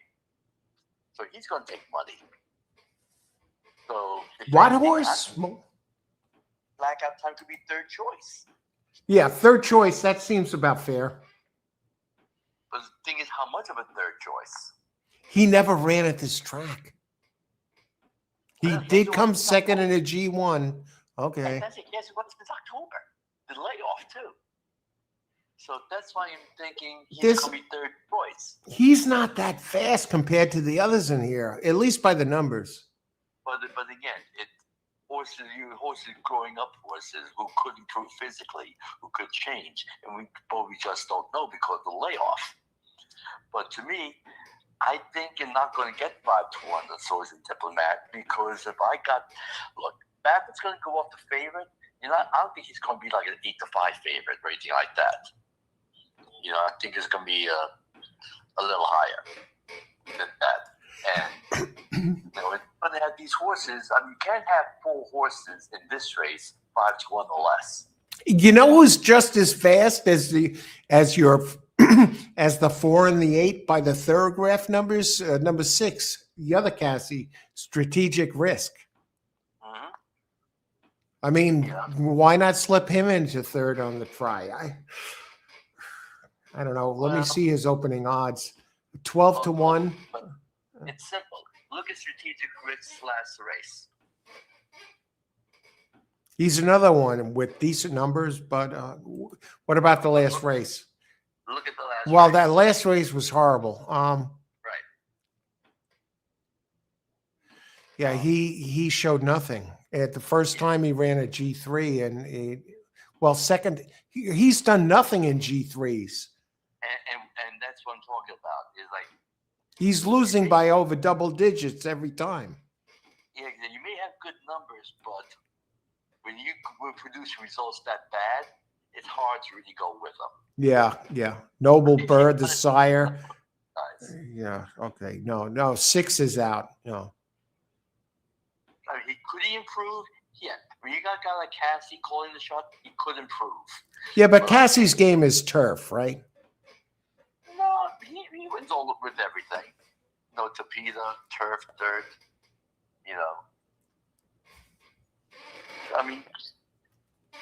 Look, his man is in the Hall of Fame in 2 countries for a reason. He's that good. But Strategic Risk, it's a deserved long shot. All right, John, before I let you go, let me give so what's your top 3 finishes here, top 3 to use in that race for multis or exotics, or who's your top 3 in the Rebel Stakes? It's going to be top 4 because it's going to be, Sonic Tactics. Okay, hang on. What number is he? Number, just could be the 8 and the name. The name. Okay. You mean the number in the name? The number of the name. Rebel Stakes, John De Silva, folks. You're hearing it here first. Yeah, it's going to be 7, 2, and 8. 7, 2, and 8. And so 7, 2, 10, 8. 7, 2, Okay, so you're putting the 10 ahead of the 8. Yeah. Okay, so John De Silva. Got the selections up here. Number 7 for the Rebel Stakes. Those of you watching, Silent Tactic, Mark Cassie. Well, you know what I'm gonna do? Let's reverse that. Let me put the 8 first, since I've been pushing him that much. You know, as the value. Let me go 8-10. No, for 34. No, 7 to 8-10. 8-10. So the big brother prevails. Okay, so for race number 11, the Rebel Stakes from John De Silva, New York Post analyst and writer, main analyst for 19 years, giving out the picks every day, and Parks racing official now, also line maker of Parks for a number of years. For the Rebel Stakes, number 7 to win. Number 7, Silent Tactic, 9-2. Number 2, Bob Baffert and Litmus Test, open 7-2. Number 8 for third, Rancho Santa Fe, Brad Cox, Irod Ortiz, a 12-1 shot, and followed by number 10, Soldier and Diplomat, a 10-1 shot. Steve Asmussen and Jose Ortiz. So you got some bombs in here, and John, not a chalk eater. He's not going with blackout time, number 4, even in his top 4. So you got some prices. What? The layoff, you know, said, haven't proved to me he's ready for this level at this time of his career. Great job, John. And if you play these picks and you get these home, even if you say, okay, I'll box 4 horses in the exacta for $1 and it's $12, you'll get more than your money back if John's picks comes in.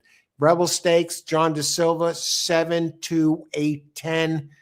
John, thanks so much for joining us. It's a pleasure as always, man. I'll be rooting your horses home. We'll touch base later. Anytime, we'll definitely touch base soon. Take care, John. Bye. There you have it, everybody. John De Silva joins us as a surprise guest via the phone, giving his thoughts on the Triple Crown Chase, the Breeders' Cup, and also, of course, the Rebel Stakes and other thoughts about horse racing, Belmont, and trainer tendencies. So we have the selections here. We'll be back in a bit. We'll heat up the coffee, get some more coffee, and we'll be back. And thanks for watching, everybody. We got this. Let's make this happen today. A lot of racing to come. Selections below for Win and Exotics.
On to race number 6 at Oaklawn Park on Rebel Stakes Day. And this is a pretty good race. I like this race. I like what I see.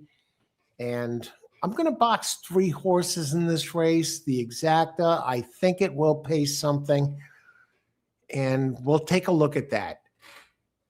Those of you who've been joining us, welcome to All Horse Racing All the Time. We had guest John De Silva on via the cell phone talking about the Rebel Stakes. He gave his selections. You want to back this up, this video back a bit, you'll hear his selections for the Rebel Stakes. And here talking about also the Triple Crown series and of course, the Rebel Stakes and Breeders' Cup implications and horses like Sovereignty, Journalism. What's going on with those? John the Insider, he's been here before. Okay, let's talk about this race. Let's bring it up. Okay, race number 6. Let's talk about it. It's a 6-furlong race per 60,000 for 4-year-olds and up, which have earned a rating number of 85 to 75. What does that mean? For each rating step of 2, allowed 1 point in weight. Weight makes a difference. They wouldn't charge for weight. They wouldn't give breaks for weight if it didn't make a difference. It's gravity. And my top choice here in race number 6 is number 5. We'll go right down to him. Thought That Counts. Now, this is a closer. Now, he had a bad break last race. He broke back. He trailed the field at a mile here at Oaklawn Park. Ran only a 79 Brisnet figure for David Jacobson. Jacobson off to a rough start here at this meet. 0 for 21, but he does get Flavian Pratt on this horse who opens at 9 to 2. Thoughts That Count. But if you look back at his previous race, at today's distance, 6 furlongs, ran a 93 Brisnet in a stakes race, finished 3rd. And now this race, this represents a step down. And the race previous, he ran an 87, but then before that, at this distance, 94 at a mile, 94, 99. This horse has a bunch of good races here, 3 races at Oaklawn. He has a 2nd and 3rd out of 3 tries, 93 high Brisnet, and 95 at this distance, 7 races, 3 wins, 3 seconds, and a 3rd. And right now, number 5 is sitting on the board at 7 to 2. Do you just pound this horse? He looks like the winner. He's my top choice. Currently 4 to 1. We'll go to my second choice, number 3, El Prestigio. Bring him up.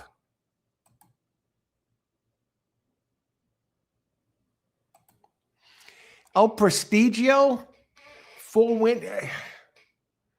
He has a bunch of 90s here he's run, and he runs really big every second race. It's Steve Asmussen, his son, Eric Asmussen, who is having a fantastic meet at 23%. I think you have to key off this horse in this race. At this distance, 8 races, 2 wins, 3 seconds.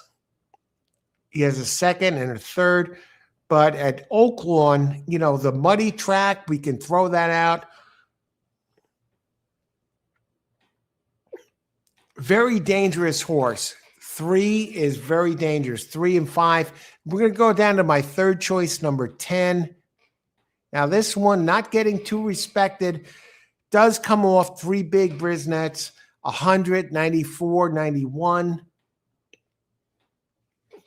8-year-old. For Ray Ashford, who's 29% at the meet. I'm very comfortable boxing these 3 horses here. So I'm going to put that out, and I'm going to put that in. And the odds we're getting on these 3 horses, believe it or not, 7 to 2, 7 to 2, and 10 to 2. You know, I'm very comfortable with this. I know I ride Ortiz is on the 1. Let me take a snapshot look at the 1 here in this race before I toss him. One way of the field in a claiming 50K race. Here at this track gets Jose Ortiz. I'm comfortable with my picks, and I'm going to put them in. Race 6.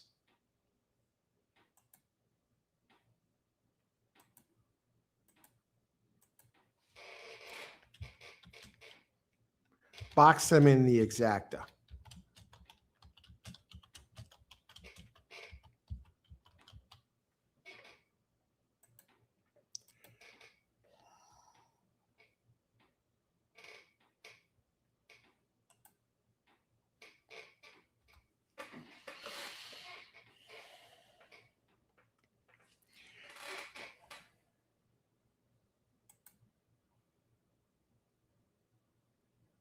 Five on top. Jeez.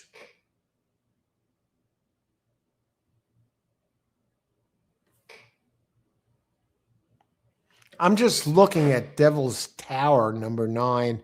See if there's any last second adjustments.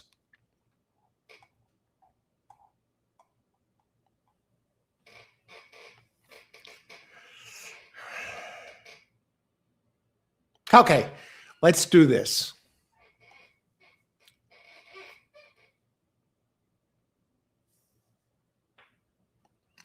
What are the odds on 9? Now we'll stick with this 3, 5, 10 exacta box. Good luck, everybody. Enjoy the race. Oh, God. And 1 and 9, you can't pick them all. I'm just going the exacta box, 3, 5, 10. Get the dirty work done and move on.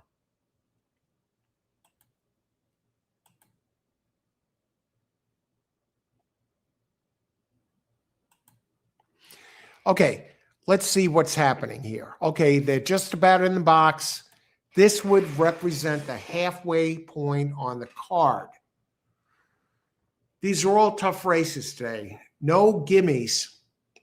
I think if just between 3, 5, 10, I think I get it done. If I was doing a multi-race play, I'm not. I'm boxing the exacta. And they're off. Devil's Tower goes to the lead, and so does Ortiz with the 1. Oh, boy. 1 now, 5-2. I'm not buying it.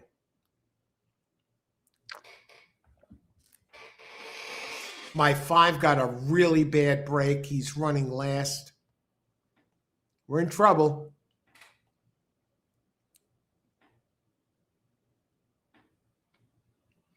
Okay, they head down the backstretch at Oaklawn Park. Of course, the Ortiz brother is always in front. Here comes the 10 making his move. 5 trying to pick up ground, but they're entering the turn. He's going to have to pick up a lot of ground. But we know how these horse races can go. Things change fast.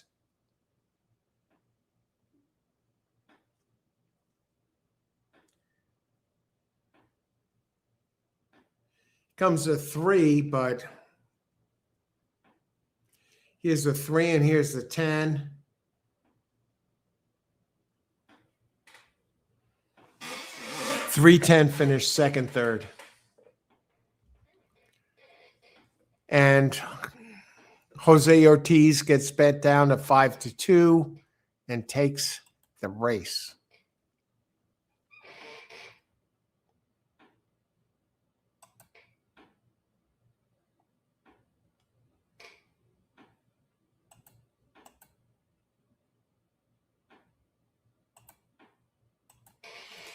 On to race 7.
Race 7 here. Start the second half of the day at Oaklawn Park, Rebel Stakes Day. Of course, that is the big race I am on. Litmus test, followed closely by number 10 and number 7. Those are my big three. This race, 11 looks like the one to beat. I got my selections up here, 11 to 7. I'm going to box them in the exacta, get past the 7th race. This is not a great race. Better races ahead. So work towards there. I'm just wondering if I should pound somebody in this race. We'll take a closer look and we'll be right back.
Hey, we nailed the exact. It was, oh God, the 11 was tough, but we were right there. So we're on the right track. And that should be good for something because we did beat the favorite as we head into the final 5 races, the late pick 5. Litmus test. Bob Baffert.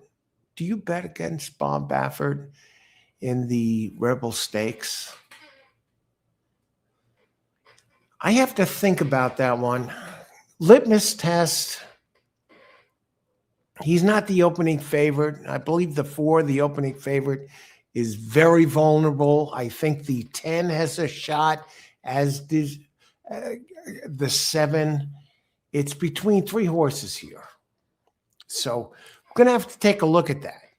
And a lot of racing yet to go. A lot of damage to do. I want to see who won. Yeah, number 7 won the 7th race. Sosa. Hi, Sosa. Good luck. And Sandpeeper. Good luck, Sand. Thanks for weighing in. Johnny, handyman. Great looking dog there. What's like to Oaklawn? And it's good weather there today. So we have a lot of racing to go. We're going to get it done. Let's happen.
Race 8 is a tricky race, very lightly raced horses. Anything can happen here on Rebel Stakes Day. Not my ideal betting race. Let's talk about it.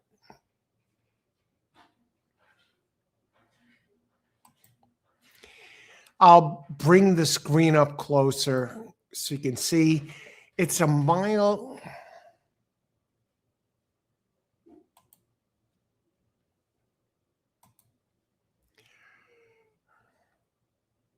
One second.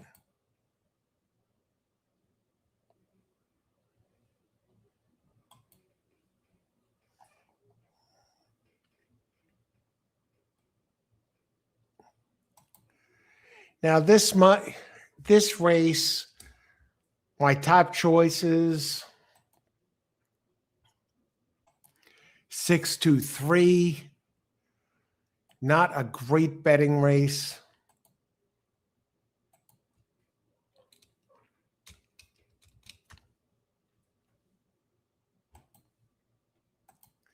And right now, we'll take a look at the board.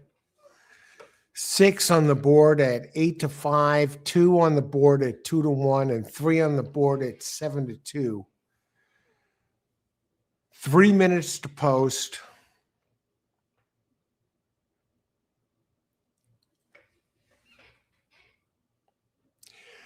Is there something that can be done here?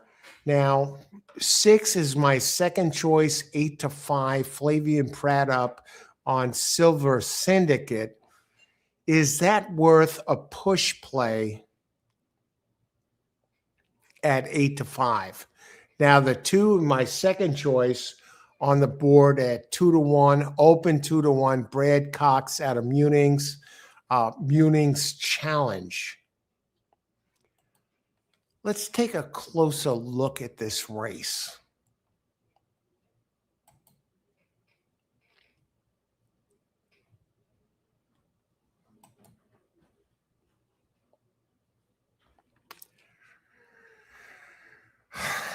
This is a tough call.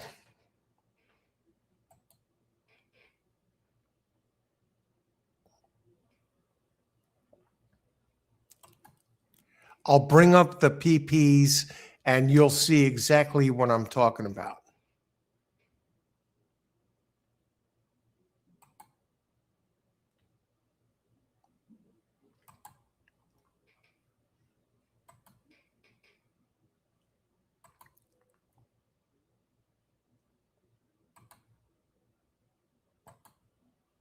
Okay, here we are, 8th race, 6 furlongs, maiden race. Right off the bat, the 1, Steve Asmussen, 19% at this track with son Eric Asmussen, 8-1. The 2, a first-time starter, Muning's Challenge. That's my second choice with Irad Ortiz and Brad Cox, 27% with maiden special weights. We'll drop down to the 3. Fancy Furloin. Johnny V with Gregory Foley. Foley, 12% trainer.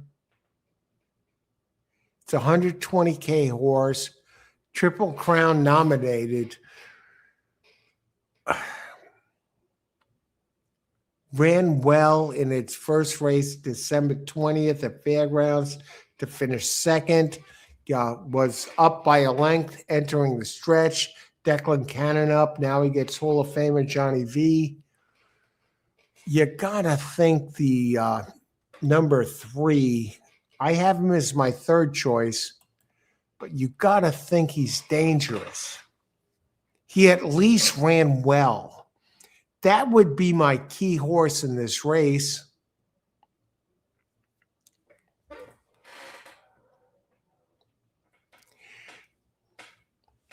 You know, in Silver Syndicate, number 6, drop down to him. Big early speed. Yeah. Flavian Prattup ran here at this track. 6 is probably going to be out front and finish no worse than second.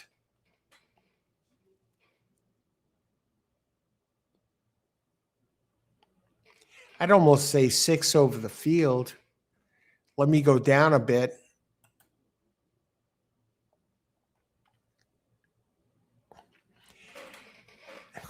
Eight's a dangerous horse.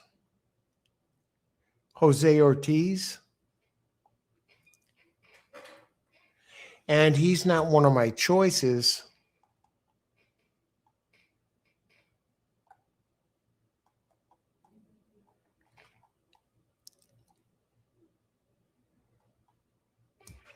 I'll go 6-3-8 here.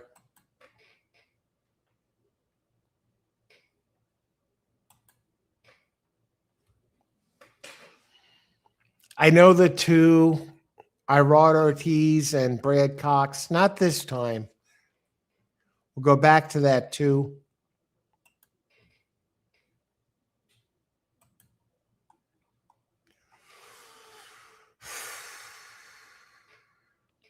Yeah, first to 50, Big Bullet, Brad Cox.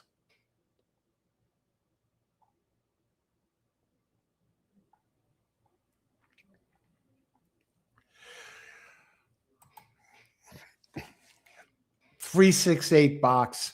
I'm going to go off the 2. I'm going to go 6-3-8.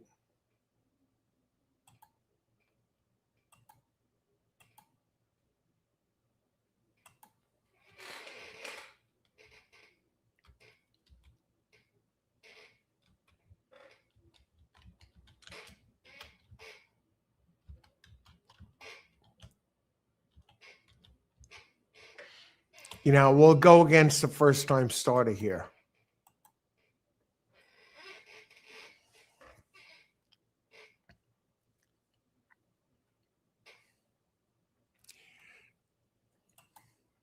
Here's the thing with this race. They're going back to 6, and I think that will actually help the 8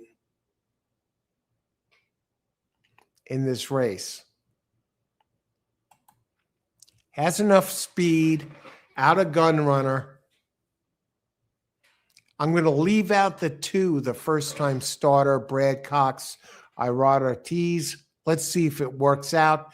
Good luck, everyone. Enjoy the race. Race 8 at Oaklawn on Rebel Stakes Day. That's my play. 3-6-8, exact box.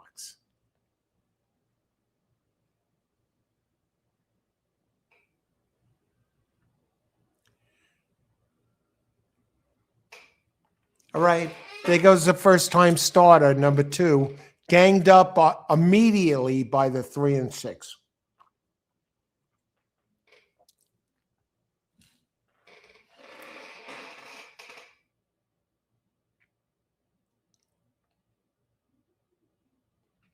First quarter, 21-4. Watch for the closers. Watch that 8, the gray.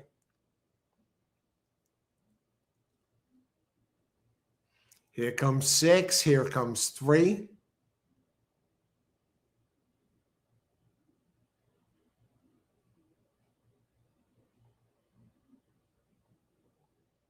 There they go.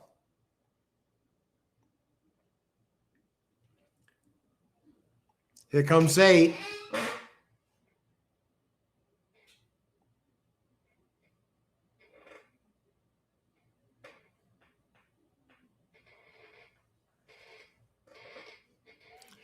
Okay, the 2 got in there.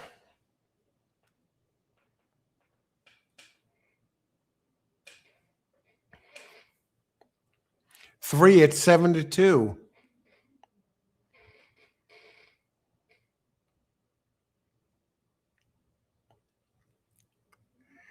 I'm looking at the finish of this race. The 6 and the 2. I give a lot of credit to the 2.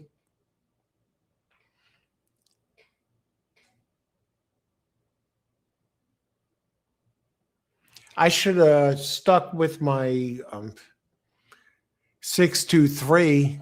Well, I had them in the picks.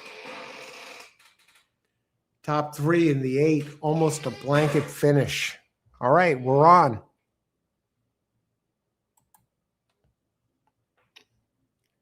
Okay, on to race number 9.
I will announce in the next race, in race 9. Oh, God. The scratch of number 4. The scratch of number 4, Newtown Pike, was major. Really messed up this race. Now it looks really chalky with number 9 on top. Explorer 3 to 5. I'll probably bypass the late pick 4 and work on the pick 3 and work off that.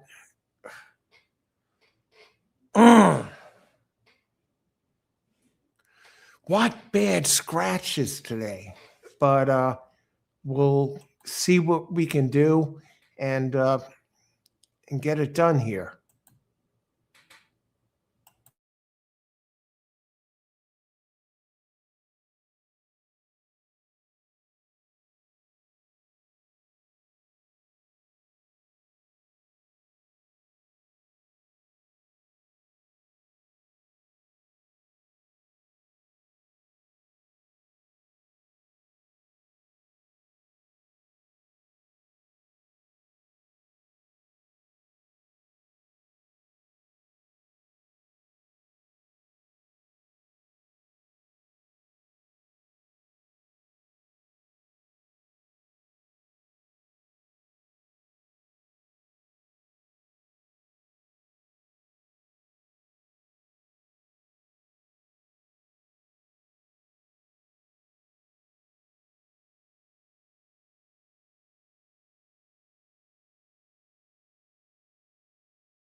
We bring you big winners here all the time, and we have the late stages of this race card coming up at Oaklawn Park today.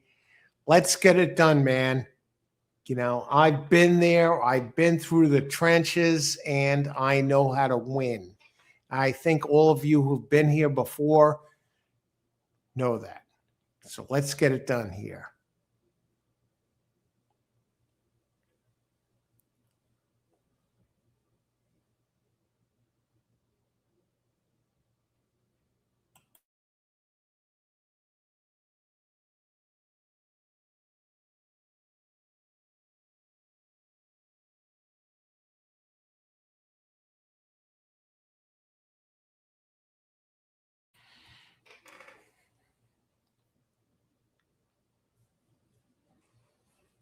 Big races coming up, and I think this next race is very chalky.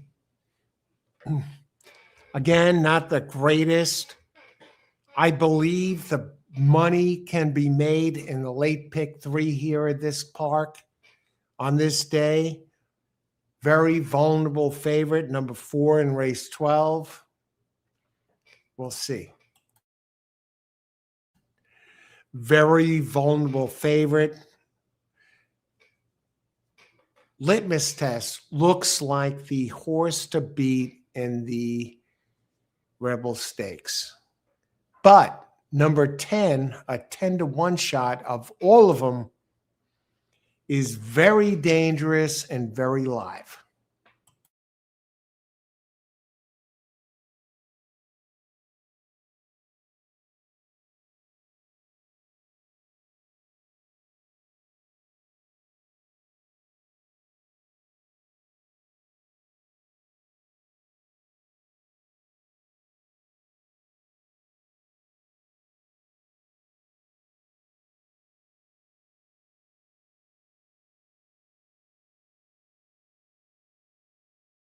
I may be back with I will be back, but I may have a surprise guest coming on to break down the Rebel Stakes.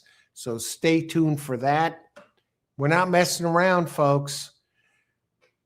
4 races left, a lot of racing. And as they say in horse racing, all it takes is one.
Race 11 coming up right here, all horse racing all the time. Actually, race 10, I'll bring this up.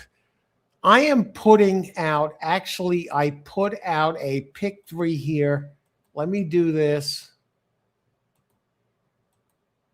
Race 10, I will give you my pick 3 selections for race 10. Okay? My pick 3 plays.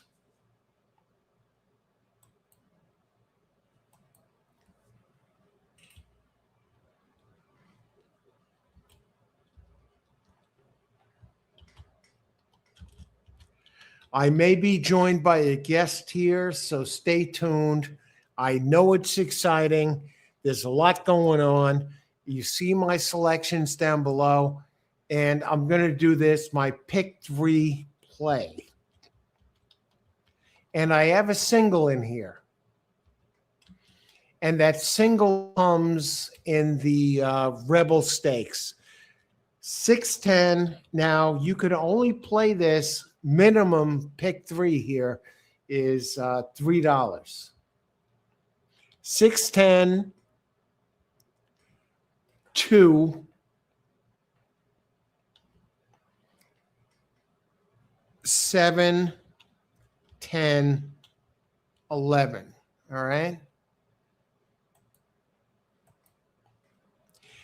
And I can give you, I can show you a screenshot of my pick 3 play. I took a photo of it. I was showing it to my friend.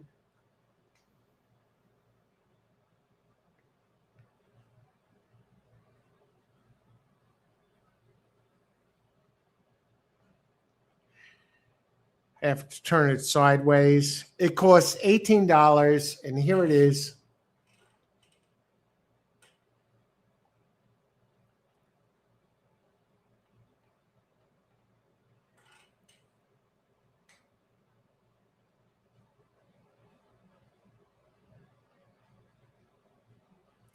$6.10.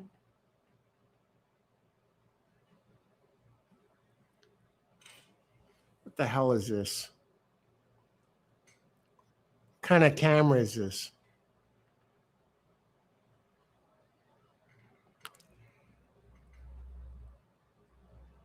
Race 10, 610 with 2.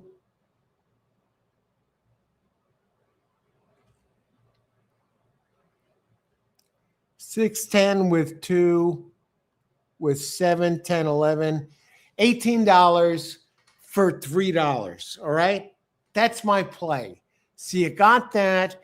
I'm going to come back, talk about the races. Of course, we got the Rebel Stakes coming up. I may have a guest.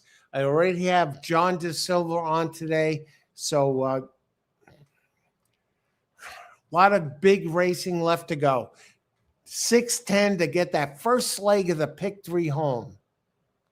We got this.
back talking Rebel Stakes. Big race coming up. Let's take a look at this. Right now, we're going to catch up. We've been away for a few minutes.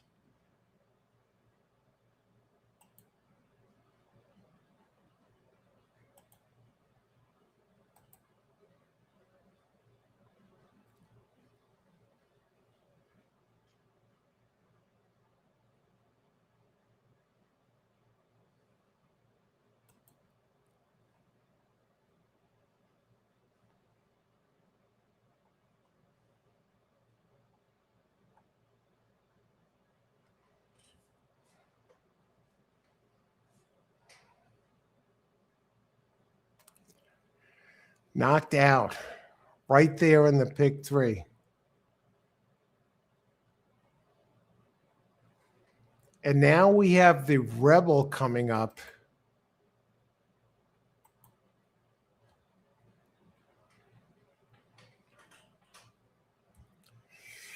Litmus test at 4 to 5.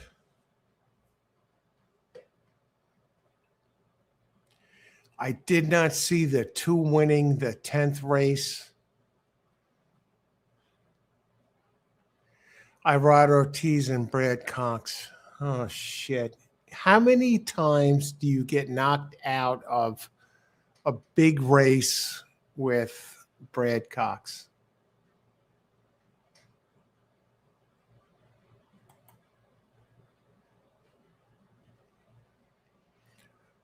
Okay, Rebel Stakes coming up. Stay tuned.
and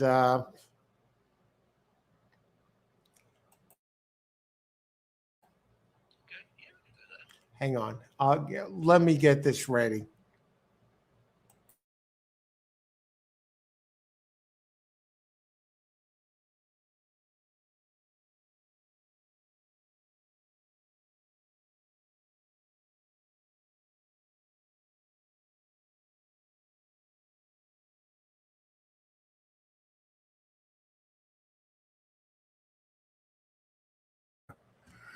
Okay, we're live off the race, the Rebel Stakes. We were talking with John De Silva earlier, and give a summary of this race.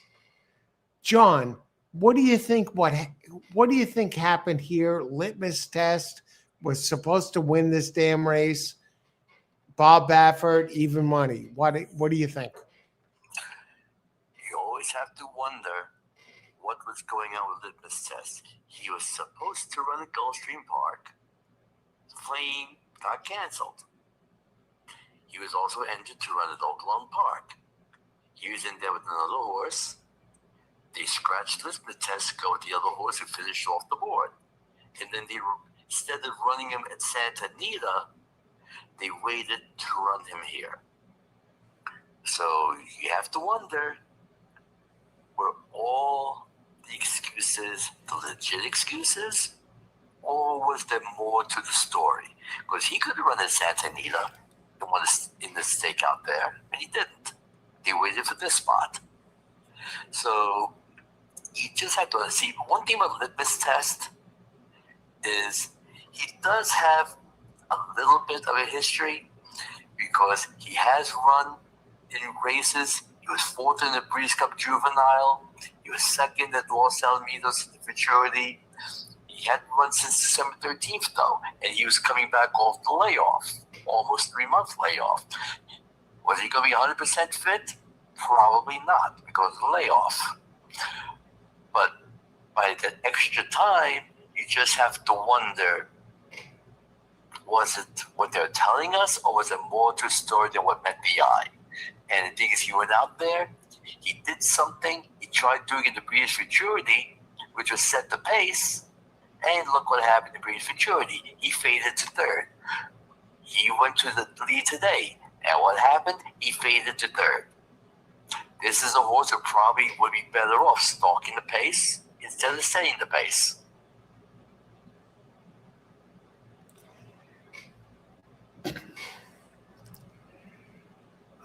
Alan, let me ask you something. Yeah, go ahead, John.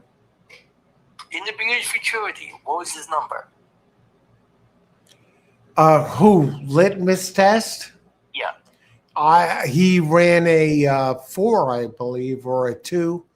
Very low, very fast thoroughgraph number. But 3 starts back, that was his number? I can give it to you exact. Hang on.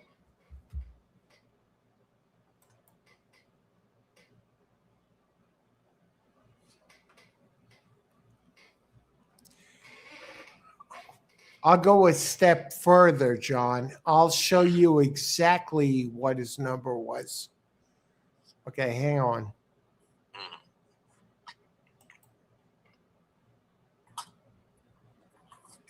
And this is a number for all you two watching. Here is Litmus Test.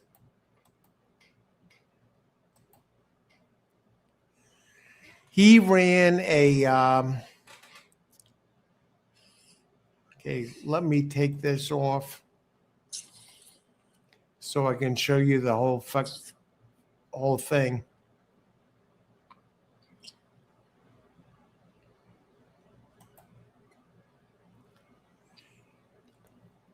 Litmus Test ran a last race, a 4, a 3, and a 7. Right. Well, guess what the 7 was? Keeneland. Right. And what did he do in that race? 3rd place, 5 back. Uh-huh. All last 3 races, 1 mile and 16th. Look at his running style. What do you mean? Running style? Okay, what about it? He set the pace and tied the third. The other races, did he set the pace? No. And that's what I mean. He ran better, but he wasn't setting the pace. Today he set the pace, and look what happened. Look what happened he did at the Keeneland. His best two numbers, he did not set the pace. 3 back, he set the pace, he ran 7th. If you look at his last two numbers, he has the best thoroughgraph numbers of anyone. But what did I just say? Those 2 races, he did not set the pace. John. 3 back, he set the pace. And that's what I say. It's not always the number, but always how you got the number, what you did to get the number. If this horse wasn't on the pace today, maybe he runs better. Great point, John. John's the master. So, And that's why I always try to remind you about this stuff. It isn't always about just the number, because there's so many other things to look into it. It's how you get the number and what happens. I mean, look, he was out there. He was 23 for the first quarter. He was going fast. He was going good. But, coming off the layoff and everything else and doing that, he's like, it just didn't set up right for him. But set up right for class president. Class president, yeah. I couldn't have picked that horse. Yeah, but here's the thing. Look who beat class president last time out. Oh. Solitude Dude.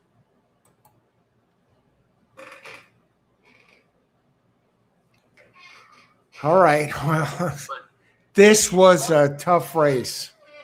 he's another one who had never ran 2 turns in his life. You don't know how he's going to handle it or not.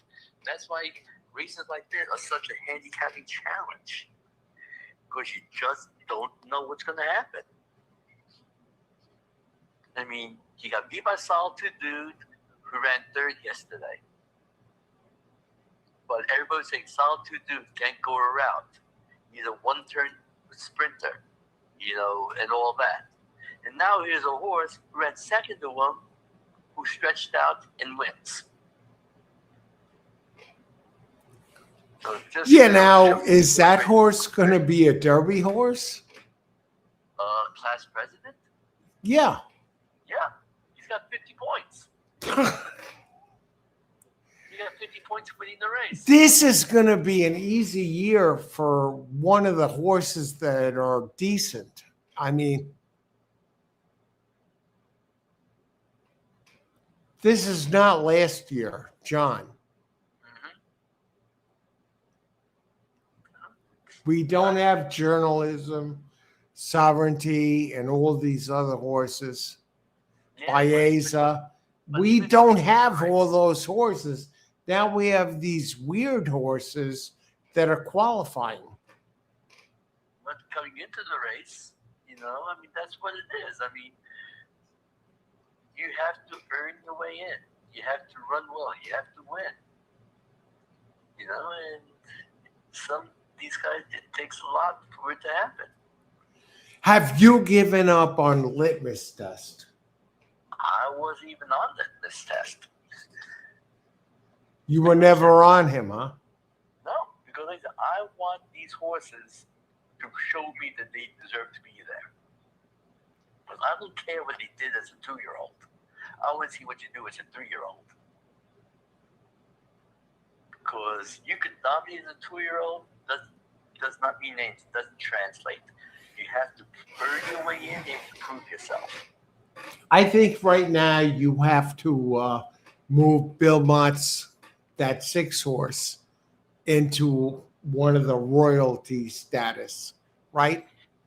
Well, I'm not going to go that far yet. What's his name? Look, Chief Wallaby. Chief Wallaby. Yeah. But you're talking about a horse that didn't even win. Yeah, but he's good. He's good, but so is the winner. He's not as good. That's the thing. But Okay, what counts at the end? Winning. Okay. yeah, but what did he run? What was his buyer figure? 95 or some crap? Okay, yeah, but yeah. And Chief Wally, he also ran 95. Yeah, that good point. Okay, and that's what I'm saying. It isn't always about the number. It's how you get the number, no matter what speed figure you use. And you have to look at the conditions, you have to look at the trip. Why do people like Chief Wallaby? Because a lot of people say, well, he ran 27 feet farther than the other horse, and he's improving, he had a wide trip, and look, all legit things. But at the end, you still have to produce. I mean, how many people said Easy Go was the greatest horse they ever saw? I don't know. I wasn't watching at that time. And what happened? He got beat by Sunny Silence 3 out of 4 times. Because in the end, you still have to produce.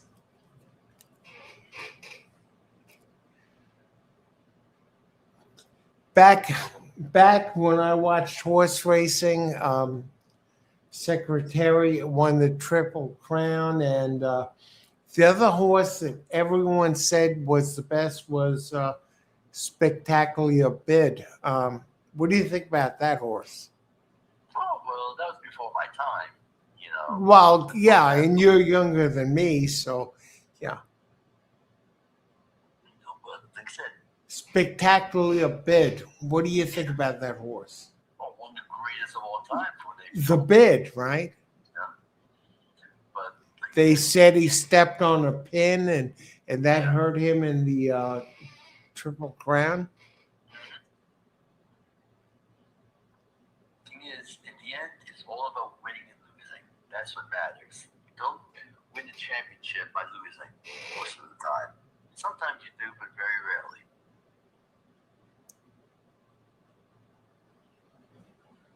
Wow. And you cut it at that. So, all right, let's call it a night and get that on next time out. Definitely, let's just hope for the best. Yeah. Me, you, Bobby, hook up, go to parks or something, and if we ever get good weather again. yeah, well, hope so. It's spring soon. Have a good night, John. You too. Bye. Okay, bye. Ladies and gentlemen, that's John De Silva.